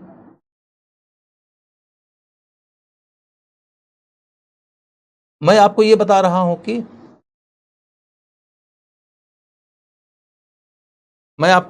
हूं कि जो दमन की नीति है उस दमन की नीति के बजाय अंग्रेजों ने सुधार की नीति क्यों अपनाया? क्योंकि उन्होंने जब जब दमन की नीति अपनाया तो उनको ये पता चला कि भारतीय लोगों की प्रतिक्रिया और प्रबल हो गई। उन्हें यह अंदाजा लगने लगा कि हम जब दमन करते हैं तो वह आग में घी का काम करता है, तो फिर क्या करना चाहिए? तो उन्होंने फिर सुधार का रास्ता चुना। अब सुधार का रास्ता जब चुना तो सुधार के रास्ते के तहत क्या क्या सुधार का रास्ता चुना कि भारतीय लोगों की मांग जो है वह ये कि हमको स्वराज दे दो, तो हम उसी दिशा में थोड़े थोड़े सुधार करते जाएंगे। भारतीय लोग चाहे जो मांग करे, 1885 से 1905 के बीच में, 1905 से 30 के बीच में, 30 से 47 के बीच में, भारतीय लोगों की मांग के अनुकूल थोड़ा थोड़ा ऑफर हम करते जाएंगे। यही है सुधार का कार्यक्रम। और इसके तहत देखोगे कि 1892 का एक्ट आया, फिर 1909 का एक्ट आया, फिर 1919 का एक्ट आया, फिर 1935 का एक्ट आया, फिर लॉर्ड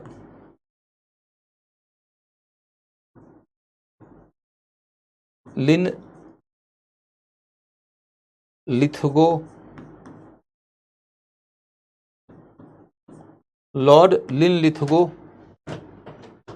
का प्रस्ताव आया। लॉर्ड लिनलिथगो भारत का गवर्नर जनरल था 1940 के दौर में। उसने 1940 के साल में भारतीय लोगों को अपनी ओर से एक प्रपोजल दिया और उस प्रपोजल के बदले में ये कहा कि आप, द्वितीय विश्व युद्ध उस समय शुरू हो चुका था, द्वितीय विश्व युद्ध में सरकार का समर्थन कीजिए।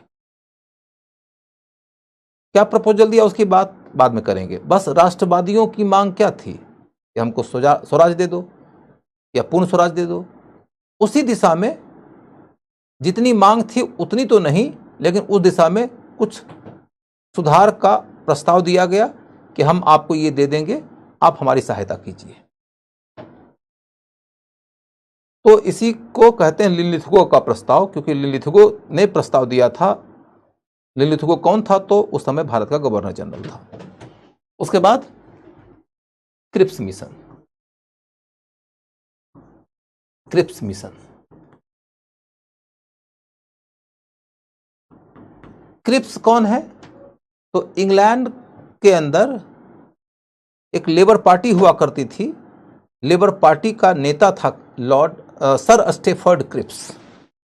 सर स्टेफर्ड क्रिप्स वहां की लेबर पार्टी का नेता था। क्रिप्स भारत आया था इंग्लैंड की सरकार का एक प्रपोजल लेकर। उस प्रपोजल में भी क्या बात कही गई है कि सरकार आपकी मांग के मद्देनजर कई तरह के ऑफर्स आपके लिए भेजी है, आप ये ऑफर लीजिए और युद्ध में हमारी सहायता कीजिए। कौन से युद्ध में? तो द्वितीय विश्व युद्ध में। युद्ध में सरकार को भारतीयों की सहायता की जरूरत इसलिए पड़ रही है क्योंकि द्वितीय विश्व युद्ध बहुत भयानक युद्ध है। अंग्रेजों को लग रहा है कि यदि युद्ध के दौरान भारतीयों ने भारत में बड़े पैमाने का राष्ट्रीय आंदोलन छेड़ दिया तो फिर क्या होगा, हमारी ऊर्जा, हमारा धन, हमारी सेना इनके आंदोलन को दबाने में, रोकने में खर्च हो जाएगी, जबकि हमको जरूरत है दुश्मन से लड़ने के लिए इनके उपयोग करने की। ऊपर से यदि भारतीयों ने हमारा सहयोग कर दिया तो हमारे संसाधन जितने आज हैं उससे ज्यादा हो जाएंगे, और विरोध कर दिया तो जितने आज हैं उससे आधे हो जाएंगे। तो विरोध किया तो संसाधन बटेंगे और समर्थन किया तो संसाधन बढ़ेंगे। तो भारतीय लोगों का समर्थन प्राप्त करने के लिए प्रयास कर रही थी ब्रिटिश सरकार। तो प्रयास करने के लिए उन्होंने भारतीयों को कुछ ऑफर दिया। ऑफर लेकर आया था सर स्टेफर्ड क्रिप्स, सरकार की ओर से भारतीय राष्ट्रवादी नेताओं से मिलकर उनको मनवाकर प्रस्ताव स्वीकार करवाने के लिए। इसी को बोलते हैं क्रिप्स मिशन। यह 1942 में आया था, यह 1940 का था। इसके बाद फिर वेबल प्लान,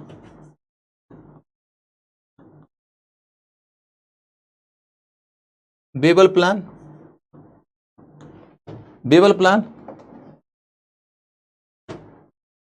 1945 का था। जब द्वितीय विश्व युद्ध खत्म हो गया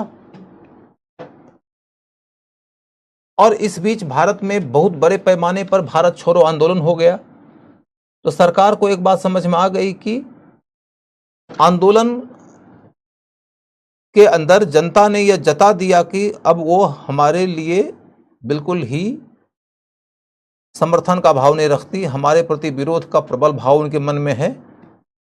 अतः अब जनता के दिल को यदि जीतना है और उनके क्रोध को शांत करना है तो सुधार का एक बड़ा ऑफर हमें देना पड़ेगा। तो सुधार का एक ऑफर दिया किसने? तो उस समय के भारत के गवर्नर जनरल लॉर्ड बेबल ने। लॉर्ड बेबल कौन था? गवर्नर जनरल था। उसने 1945 ईस्वी में एक प्रस्ताव दिया। उसके बाद फिर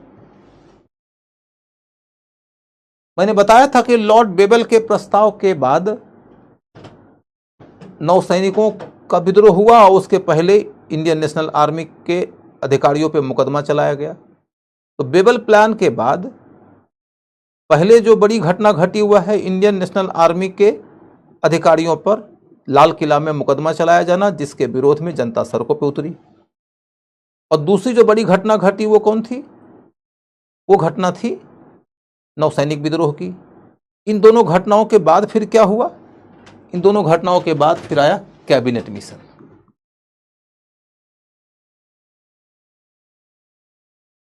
कैबिनेट मिशन आप देखोगे कि लॉर्ड लिनलिथगो का प्रस्ताव, तो लिनलिथगो गवर्नर जनरल है। क्रिप्स का मिशन, तो क्रिप्स ब्रिटिश सरकार का भेजा हुआ एक ऐसा लीडर है जिसको वार्ताकार के तौर पे काम करना था। बेबल प्लान, तो बेबल गवर्नर जनरल था। यहां कैबिनेट मिशन है तो इसका मतलब है कि इन्हें एक वार्ता करनी थी।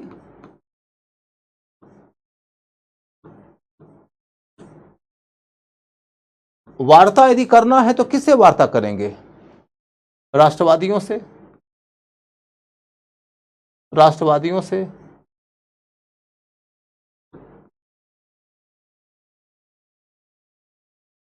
तो वार्ता करने के लिए कौन आए थे?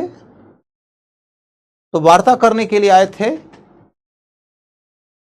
ब्रिटिश गवर्नमेंट के कुछ कैबिनेट मिनिस्टर्स।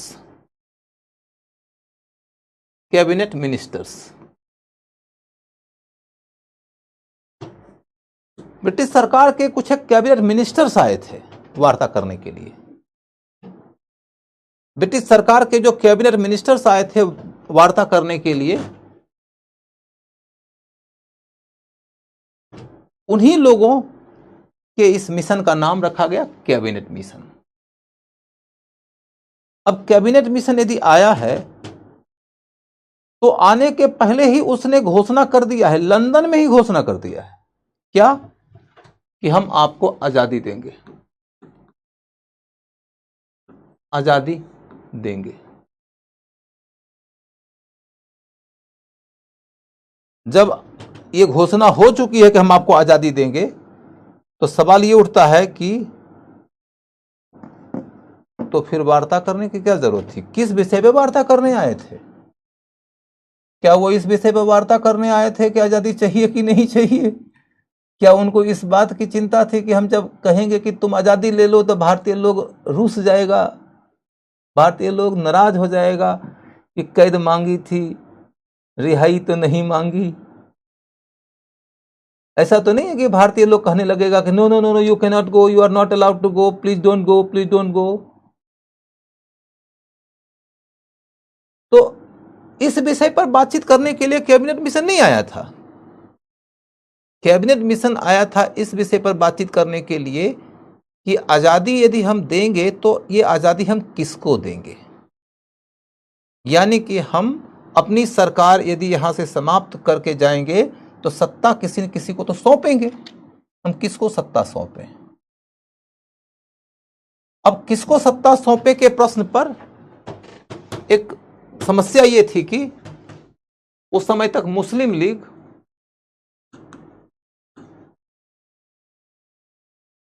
लीग पाकिस्तान की मांग कर रही थी, पाकिस्तान की मांग कर रही थी, और इंडियन नेशनल कांग्रेस, संयुक्त भारत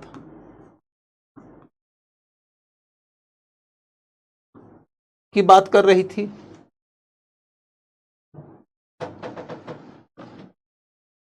इंडियन नेशनल कांग्रेस संयुक्त भारत की बात कर रही थी।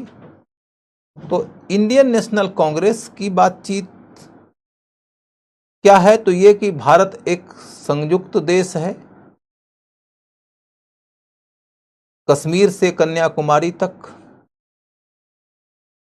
और बलूचिस्तान और नॉर्थ वेस्टर्न फ्रंटियर प्रोविंस, तो पेशावर का इलाका है, वहां से लेके अरुणाचल प्रदेश तक भारत एक अभिन्न, एक अखंड देश है, एक संयुक्त देश है।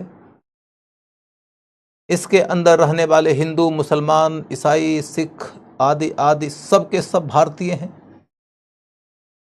और हम कांग्रेस के लोग संपूर्ण भारत को रिप्रेजेंट करते हैं, सभी धर्मों के लोगों को, सभी जातियों के लोगों को, सभी क्षेत्रों के लोगों को, सभी वर्गों के लोगों को हम रिप्रेजेंट करते हैं। तो आप हमको आज़ादी सौंपिए और यहाँ से विदा हो जाइए।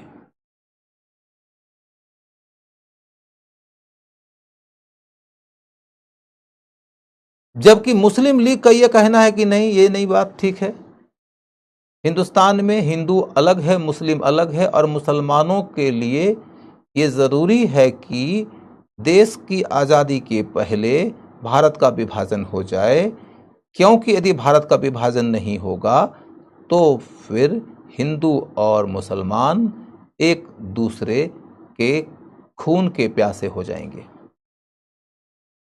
और चूंकि भारत में हिंदुओं की आबादी ज़्यादा है तो उनकी प्रभुता स्थापित हो जाएगी, और उनकी प्रभुता के अंदर मुसलमान सभी प्रकार के भेदभाव और दमन का शिकार होंगे। मुसलमान भारत की आजादी के बाद हिंदुओं का गुलाम बन के रह जाएगा, उनकी कृपा के ऊपर निर्भर होकर रह जाएगा।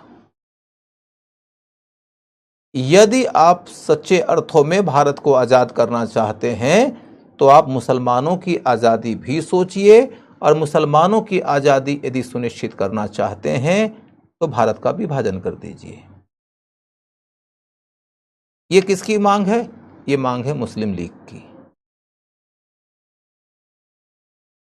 कांग्रेस कह रही है कि नहीं, विभाजन बिल्कुल नहीं करिए, भारत संयुक्त रहेगा। मुस्लिम लीग कह रही है कि नहीं, बिल्कुल विभाजन करिए। हिंदू महासभा एक ऊटपटांग बात कह रही है, क्या? कि विभाजन चाहिए, यदि मुसलमानों को तो विभाजन देने के लिए हम तैयार हैं, लेकिन हम भारत की पवित्र भूमि का एक कतरा भी हिस्सा उनको नहीं देंगे। तो ये सिर्फ और सिर्फ नारे लगाने लायक स्टेटमेंट है, जिसमें तालियां बज सकती है। आजकल टीवी चैनल पर देखते नहीं हो कि आदमी पता नहीं उल जलूल किस्म की बात बोलता है, और टीवी के स्टूडियो में बैठे हुए 200-400 जो लोग हैं वो ताली बजाने लगते हैं। ये जो तालीबाज लोग होते हैं ना, वैसे ही लोग तालिबान बनाते हैं। उनकी बुद्धि, उनका विवेक, सही गलत का अध्ययन कुछ भी नहीं है, लेकिन वो समर्थन का बम लेकर बैठे हुए हैं। लोगों को ये कह रहे हैं कि कोई बात नहीं, तुम बकवास किए जाओ, तुम्हारे बकवास के हर बकवास के पीछे मैं तुम्हारे समर्थन में एक बम फोड़ूंगा।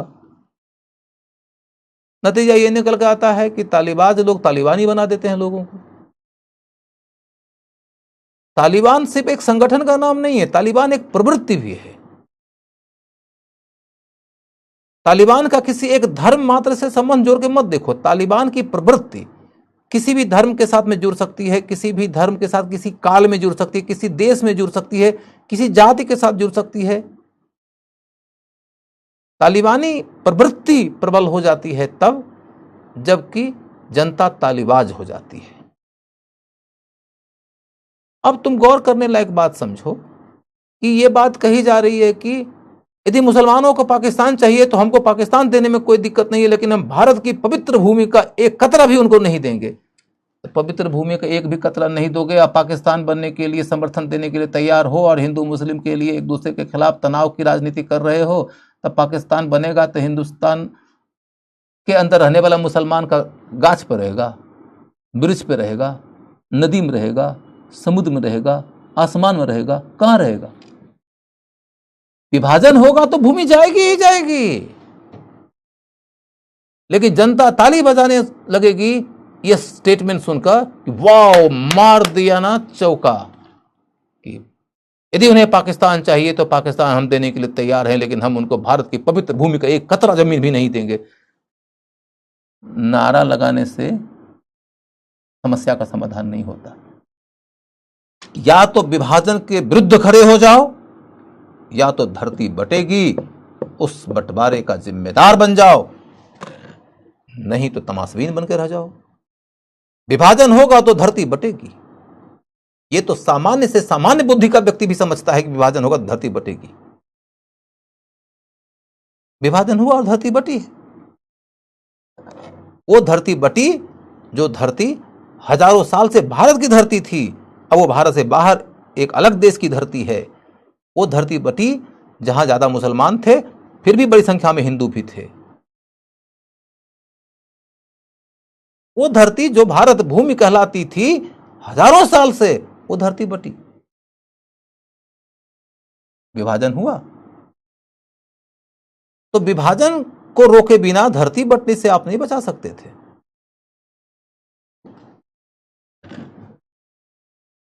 अब आगे, अब चल के देखो कि कांग्रेस कहती थी कि भारत को बांटना नहीं चाहिए, मुस्लिम लीग वाले कहते थे भारत को पक्का बांटना चाहिए।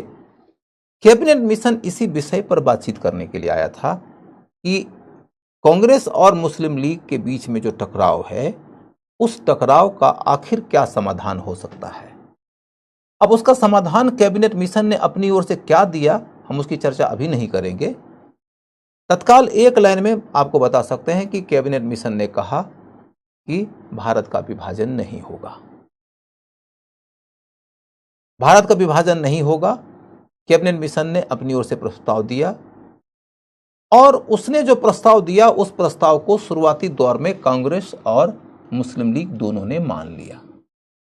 ऐसा लगने लगा कि भारत का विभाजन टल गया। लेकिन कुछ परिस्थितियां ऐसी गुजरी जिसके कारण बाद में चलकर मुस्लिम लीग ने कैबिनेट मिशन के प्रपोजल को नकार दिया।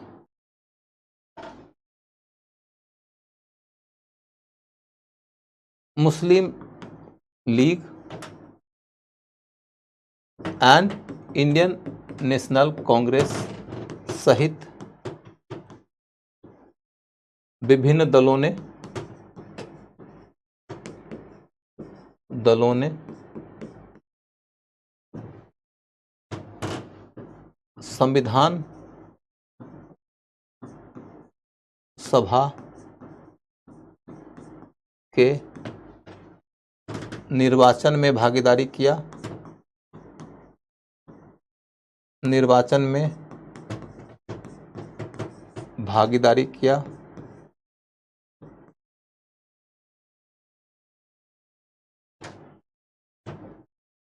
सभा का गठन हो गया।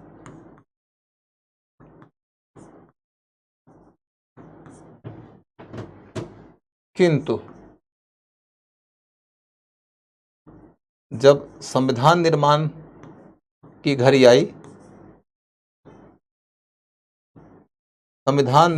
घड़ी आई,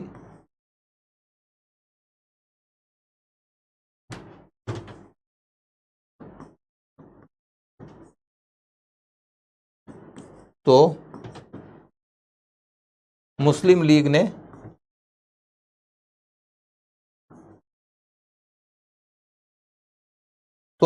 लीग ने संविधान निर्माण की घड़ी आई तो मुस्लिम लीग ने संविधान सभा का बहिष्कार कर दिया।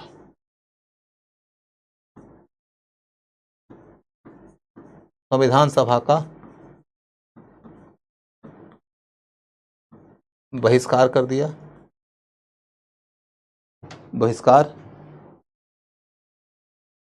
दिया। मुस्लिम लीग ने संविधान सभा का बहिष्कार कर दिया।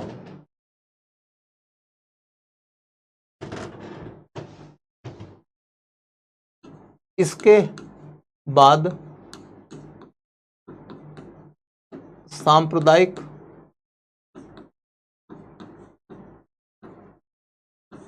टकराव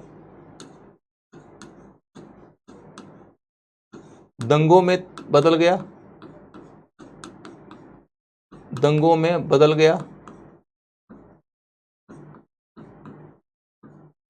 सांप्रदायिक टकराव दंगों में बदल गया।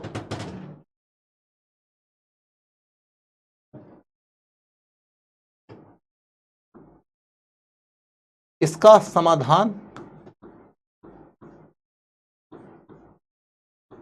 करने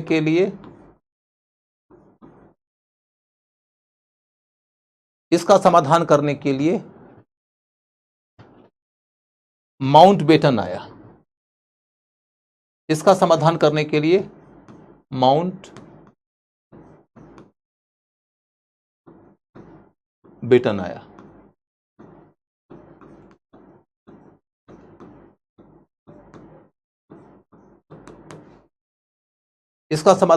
लिए माउंटबेटन आया। वो 1947 में भारत का गवर्नर जनरल बन के आता है। इंग्लैंड से आने वाला अंतिम गवर्नर जनरल वही था। कौन? तो लॉर्ड माउंटबेटन। तो लॉर्ड माउंटबेटन जब आया तो उसने क्या कहा?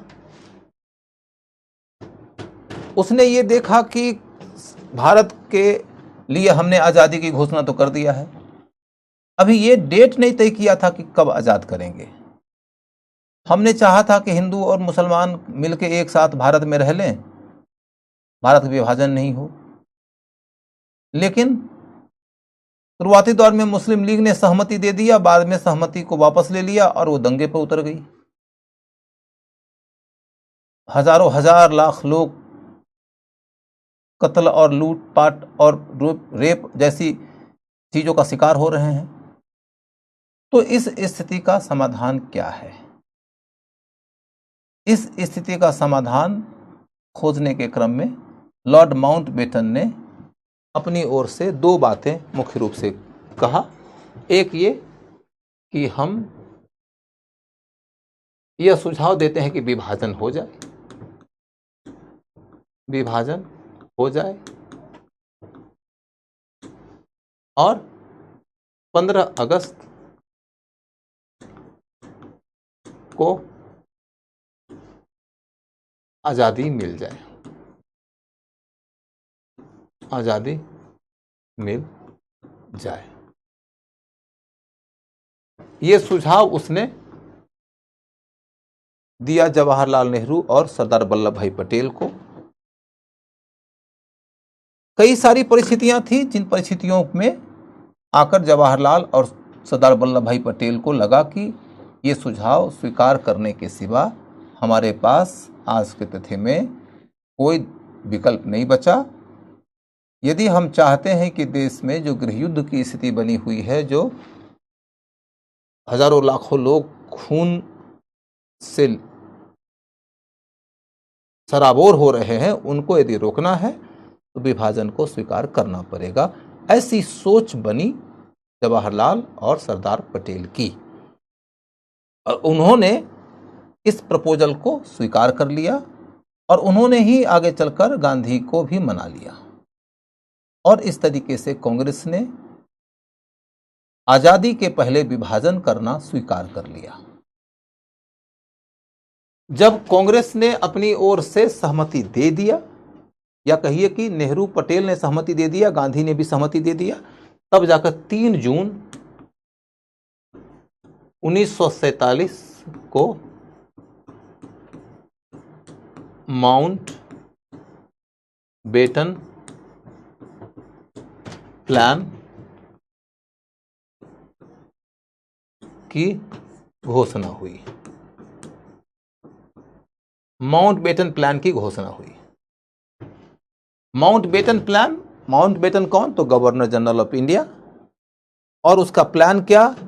तो प्लान ये कि 15 अगस्त 1947 को भारत आजाद होगा, लेकिन इसके पहले भारत का विभाजन होगा।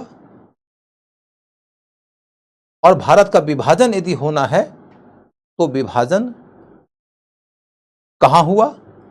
तो जिन प्रदेशों में मुस्लिम बहुमत था,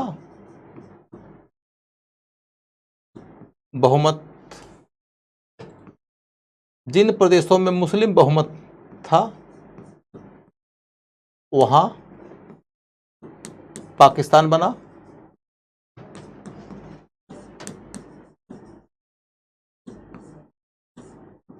जिन प्रदेशों में मुस्लिम बहुमत था वहां पाकिस्तान बना और जहां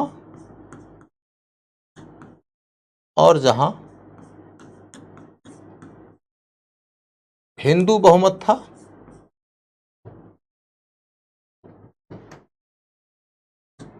वहां भारत ही रहा। ये एक लाइन है, एक लाइन और बताऊंगा तो बात पूरी होगी। जहां हिंदू बहुमत था वहां भारत रहा। जिन प्रदेशों में मुस्लिम बहुमत था वहां पाकिस्तान बना और जहां हिंदू बहुमत था वहां भारत ही रहा। अब देखो कि मुस्लिम बहुमत वाले में चलकर देखें थोड़ा। मुस्लिम बहुमत वाले में पंजाब और बंगाल में मुस्लिम बहुमत बहुत कम था मुस्लिम बहुमत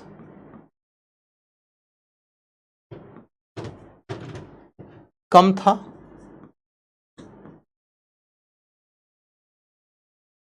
इसलिए उनका विभाजन हुआ,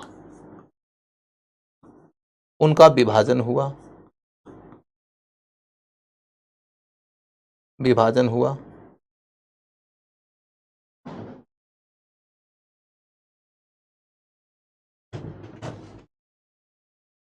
पश्चिमी पंजाब और पूर्वी बंगाल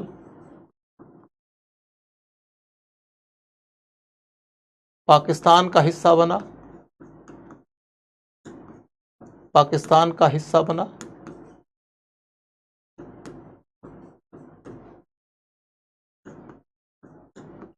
क्योंकि वहां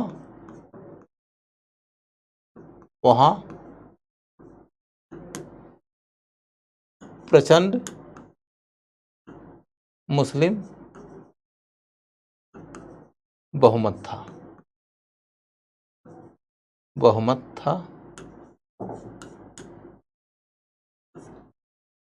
वहां प्रचंड मुस्लिम बहुमत था। इसका मतलब क्या समझने लायक है तो समझो। इसका मतलब यह है कि विभाजन जब हुआ तो प्रथम दृष्टया तो ये बात कही गई कि जिन राज्यों में मुस्लिम बहुमत है वो पाकिस्तान हो जाएगा, जिन राज्यों में हिंदू बहुमत है वो भारत रह जाएगा। तो ऐसे में देखोगे कि सिंध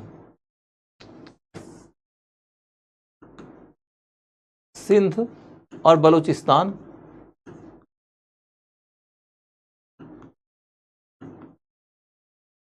इन राज्यों में तो कोई दिक्कत नहीं थी, वहां पर मुस्लिम बहुमत बहुत प्रबल था। सिंध में लगभग 76-77% मुसलमान थे, बलूचिस्तान में उससे भी ज़्यादा परसेंटेज मुसलमानों का था। तो वो राज्य चले गए पाकिस्तान में। अब एक दूसरा मामला आया, नॉर्थ वेस्टर्न फ्रंटियर प्रोविंस का, माने उत्तर पश्चिमी सीमांत प्रदेश का, उत्तर पश्चिमी सीमांत प्रदेश का, माने जहां आज पेशावर वगैरह है। आज भी पाकिस्तान का वो इलाका काफी डिस्टर्ब्ड है, पाकिस्तान की सरकार के खिलाफ वहां पर बहुत तेज आवाज उठते रहती है। कहा जाता है कि भारत सरकार भी उनको थोड़ा हवा देने की कोशिश कर रही है। मोदी जी ने धमकी भी दिया था कि कश्मीर में जो तुम कर रहे हो हम उधर कर सकते हैं। और भारत सरकार के लिए एक ये स्ट्रैटेजिक पॉइंट भी है कि तुम कश्मीर के लोगों को हमारे खिलाफ खड़ा करते हो तो हम तुम्हारे लोगों को तुम्हारे खिलाफ खड़ा कर देंगे नॉर्थ वेस्टर्न फ्रंटियर प्रोविंस से। भारत की सरकार के ऊपर इस तरीके का आरोप पहले भी लगता रहा है, आज की सरकार के ऊपर नहीं बल्कि बहुत पहले से भारत की सरकारों पर आरोप लगता रहा है कि कश्मीर में एक जो समस्या है भारत की, उसको हैंडल करने के लिए भारतीय लोग पाकिस्तान के सिंध प्रदेश में कराची के इलाके में मुहाजिर कौमी मूवमेंट चलता था, उसको उभारने में योगदान करते थे। अल्ताफ हुसैन उसका लीडर हुआ करता था मुहाजिर कौमी मूवमेंट का। मुहाजिर का मतलब होता है वो लोग जो ओरिजिनली पाकिस्तान के उस इलाके के निवासी नहीं थे। विभाजन के वक्त वो लोग भारत के ऐसे प्रदेशों से उठकर पाकिस्तान चले गए थे जिन प्रदेशों में हिंदू बहुमत था, इसलिए वो भारत रह गया था। और इन्हें लग रहा था कि हम हिंदुओं के बहुमत वाले इलाके में रहेंगे तो हम सुरक्षित नहीं रहेंगे, तो अतः हमें मुसलमानों के बहुमत के इलाके में चले जाना चाहिए। वहाँ चले तो गए लेकिन वहाँ के मुसलमानों ने उनका स्वागत ही नहीं किया, बल्कि उन लोगों को मुहाजिर कह के उनको दोम दर्जे का ट्रीटमेंट दिया। मुहाजिर माने शरणार्थी। और बाद के पाकिस्तान की सरकारों ने चूंकि उनके साथ में अच्छा व्यवहार नहीं किया, उन्हें शरणार्थी समझा, मुहाजिर समझा, तो इन्होंने अपने से होने वाले भेदभाव के विरुद्ध अपने देश की सरकार के विरुद्ध आंदोलन चलाया था, जिसको कहते हैं मुहाजिर कौमी मूवमेंट। इस मूवमेंट को भारत की सरकार का भी समर्थन होता था, ऐसा पाकिस्तान का आरोप रहता रहा है। ठीक है, अभी भारत की सरकार नॉर्थ वेस्टर्न फ्रंटियर प्रोविंस के इलाके में जो सरकार विरोधी यानी पाकिस्तान सरकार विरोधी आवाज उठती है, उस आवाज को हवा दे रही है। यह भी पाकिस्तान की सरकार का आरोप है। खैर, हम इधर देख रहे हैं कि नॉर्थ वेस्टर्न फ्रंटियर प्रोविंस के साथ में बात यह थी कि उस इलाके में मुसलमानों की आबादी तो प्रचंड थी, प्रचंड बहुमत है मुसलमानों की आबादी को लेकर, लेकिन फिर भी कांग्रेस ने कहा कि नॉर्थ वेस्टर्न फ्रंटियर प्रोविंस को हम सिर्फ इस आधार पर पाकिस्तान का हिस्सा नहीं मानेंगे कि वहां पर मुस्लिम बहुमत है, क्योंकि उनका यह कहना था कि मुस्लिम बहुमत के बावजूद वहां पर कांग्रेस की सरकार बनती रही है और इसके लिए वहां के स्थानीय नेता खान अब्दुल गफ्फार खान के साथ में कांग्रेस का गठजोड़ हमेशा ही रहा है और उनके और कांग्रेस के गठजोड़ के कारण वहां पर हमेशा सरकार हमारी बनी है। तो ऐसे में हम उन लोगों की मर्जी जाने बिना उन्हें पाकिस्तान जाने के लिए बाध्य नहीं कर सकते। यानी कि यदि किसी राज्य के अंतर्गत मुसलमान बहुमत में है तो भी यदि वहां के लोग चाहें कि वो भारत में ही बने रहना चाहते हैं तो हम उनको पाकिस्तान जाने के लिए नहीं कहेंगे। तो इसका समाधान यह निकला कि ठीक है भैया, हम उनको फोर्सफुली पाकिस्तान का हिस्सा नहीं बनाएंगे, वहां जनमत संग्रह होगा, जनमत संग्रह होगा। जनमत संग्रह हुआ और जनमत संग्रह में बहुत प्रचंड बहुमत के साथ यह फैसला हुआ कि नहीं, हम पाकिस्तान जाएंगे। तो वो पाकिस्तान चले गए। उसके बाद तब अगला मुद्दा यह आया कि पंजाब और बंगाल में यदि चलकर देखो तो यहां पर लगभग 55% आबादी मुसलमान की थी और यहां पर 56%। तो 100 में से 55 मुसलमान है पंजाब में और 56 मुसलमान है बंगाल में। तो ये बहुमत तो मुसलमानों का है, लेकिन कोई ऐसा बहुमत नहीं है कि जिसके आधार पर बड़े स्पष्ट शब्दों में कह दिया जाए कि हाँ भैया ये तो पाकिस्तान को चला जाए। तो फिर कांग्रेस ने कहा कि हम पूरा पंजाब और पूरा बंगाल पाकिस्तान को नहीं दे सकते। लीग का कहना था कि नहीं, हमें तो पूरा ही पूरा पंजाब चाहिए, पूरा ही पूरा बंगाल चाहिए। अंत में समझौता यह हुआ कि पंजाब को 2 भाग में बांट दो। वेस्टर्न पंजाब जो है वो ऐसा प्रदेश है जहां की अधिकतम आबादी या वहां बहुत बड़े बहुमत की आबादी मुसलमानों की है, और ईस्टर्न पंजाब जो है माने वो पंजाब जो आज भारत का पंजाब प्रदेश है। पंजाब नाम के प्रदेश 2 हैं, एक पाकिस्तान में और एक भारत में। तो पाकिस्तान में जो पंजाब है वहां पर आबादी ज्यादा मुसलमानों की थी और भारत में जो पंजाब है वहां पर आबादी हिंदुओं और सिखों की ज्यादा थी। ऐसा नहीं है कि भारत के पंजाब में मुस्लिम आबादी नहीं है या पाकिस्तानी पंजाब में हिंदू आबादी नहीं रही, लेकिन बहुमत जो कि संयुक्त पंजाब के अंदर मुसलमानों का मात्र 55% से था, वहां अब जब विभाजन होता है तो बहुत बड़ा प्रचंड बहुमत हो जाता है। तो इस तरीके से ये चला गया पाकिस्तान और ये रह गया भारत में। वैसे ही बंगाल में भी यही हुआ। बंगाल में भी यही हुआ कि बंगाल के अंदर जो वेस्टर्न पाकिस्तान जो वेस्टर्न बंगाल है, बंगाल के अंदर जो वेस्टर्न बंगाल है, जो आज हमारा भारत का पश्चिम बंगाल है, वो भारत में रह गया, जहां हिंदुओं की आबादी 2/3 से ज्यादा थी, बल्कि उससे भी ज्यादा थी। आज के डेट में भी लगभग 30% के आसपास वहां पर मुस्लिम हैं और बाकी हिंदू हैं। थोड़े मोरे और धर्म को मानने वाले हैं, लेकिन मोटे तौर पर मान के चलिए कि 2/3 से ज्यादा आबादी हिंदुओं की है। तो वेस्टर्न बंगाल जो था वो भारत का हिस्सा हुआ, इंडिया, और जो ईस्टर्न बंगाल था, ईस्टर्न बंगाल जो था वो बन गया पाकिस्तान। पाकिस्तान जहां पर की मुस्लिम मेजोरिटी बहुत ज्यादा की थी। तो जहां मुस्लिम मेजोरिटी प्रचंड है वो पाकिस्तान हो गया। कौन सा एरिया? पूर्वी बंगाल। और जहां पर हिंदू आबादी ज्यादा है, प्रचंड है, वह किसका हिस्सा बना? भारत का। तो आज की तिथि में जो हमारे पास राज्य है बंगाल, हम अभी भी ऑफिशियली उसे कहते हैं पश्चिमी बंगाल। और तब सवाल उठता है कि पूर्वी बंगाल का क्या हुआ? तो पूर्वी बंगाल चला गया था पाकिस्तान। वही पूर्वी बंगाल आगे चलकर बन गया बांग्लादेश। बांग्लादेश 1971 में यह एक अलग देश बना बांग्लादेश, पहले वह पाकिस्तान का हिस्सा था।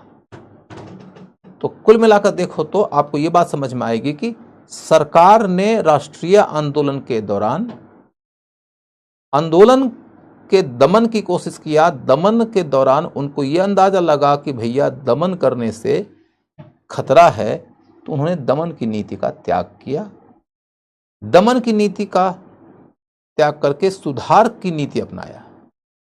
लेकिन जब वो सुधार की नीति अपना रहे थे तो उनको इस बात का अंदाजा भी था कि सुधार के रास्ते यदि हम चलते गए तो एक के बाद एक एक्ट आएगा सुधार की दिशा में, हम एक के बाद एक कदम उठाएंगे, धीरे धीरे तो भारत के लोगों को स्वराज की प्राप्ति हो जाएगी, आज़ादी की प्राप्ति हो जाएगी, हमारा साम्राज्य खत्म हो जाएगा।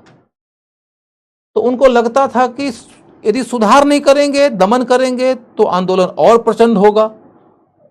तो जो स्वराज भारतीयों को हम कल को देंगे उन्हें आज ही देना पड़ेगा। जो आज़ादी भारतीयों को कल मिलने वाली है वो आज ही मिल जाएगी।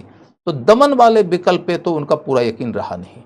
सुधार के विकल्प की ओर मजबूरी में मुड़े, लेकिन सुधार से डर भी लगता था कि सुधार करते रहे तो एक दिन धीरे धीरे धीरे भारत को पूरी आज़ादी मिल जाएगी। तो उन्होंने कहा कि इस स्थिति में हमारा उपाय ये होना चाहिए कि हम सुधार तो करें, लेकिन सुधार के लिए जो एक्ट बनाएंगे उसी एक्ट में हमें भारतीयों के बीच में फूट डालने की भी कोई कोशिश करनी चाहिए।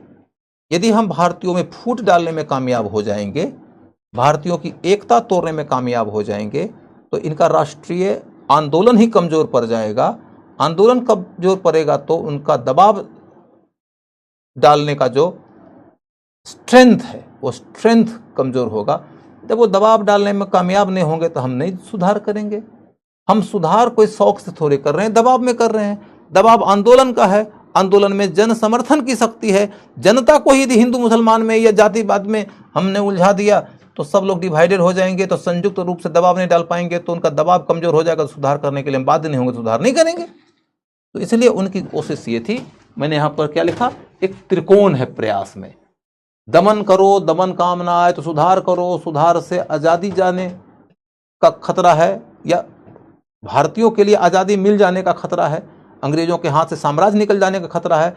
तो सुधार के दौरान कोशिश करो कि कुछ सांप्रदायिक, कुछ जातीय, कुछ अन्य तमाम प्रकार के भेदभाव, फूट डालने की कोशिश करो, ताकि डिवाइड एंड रूल के तहत हम भारत में लंबे समय तक रूल कर सकें।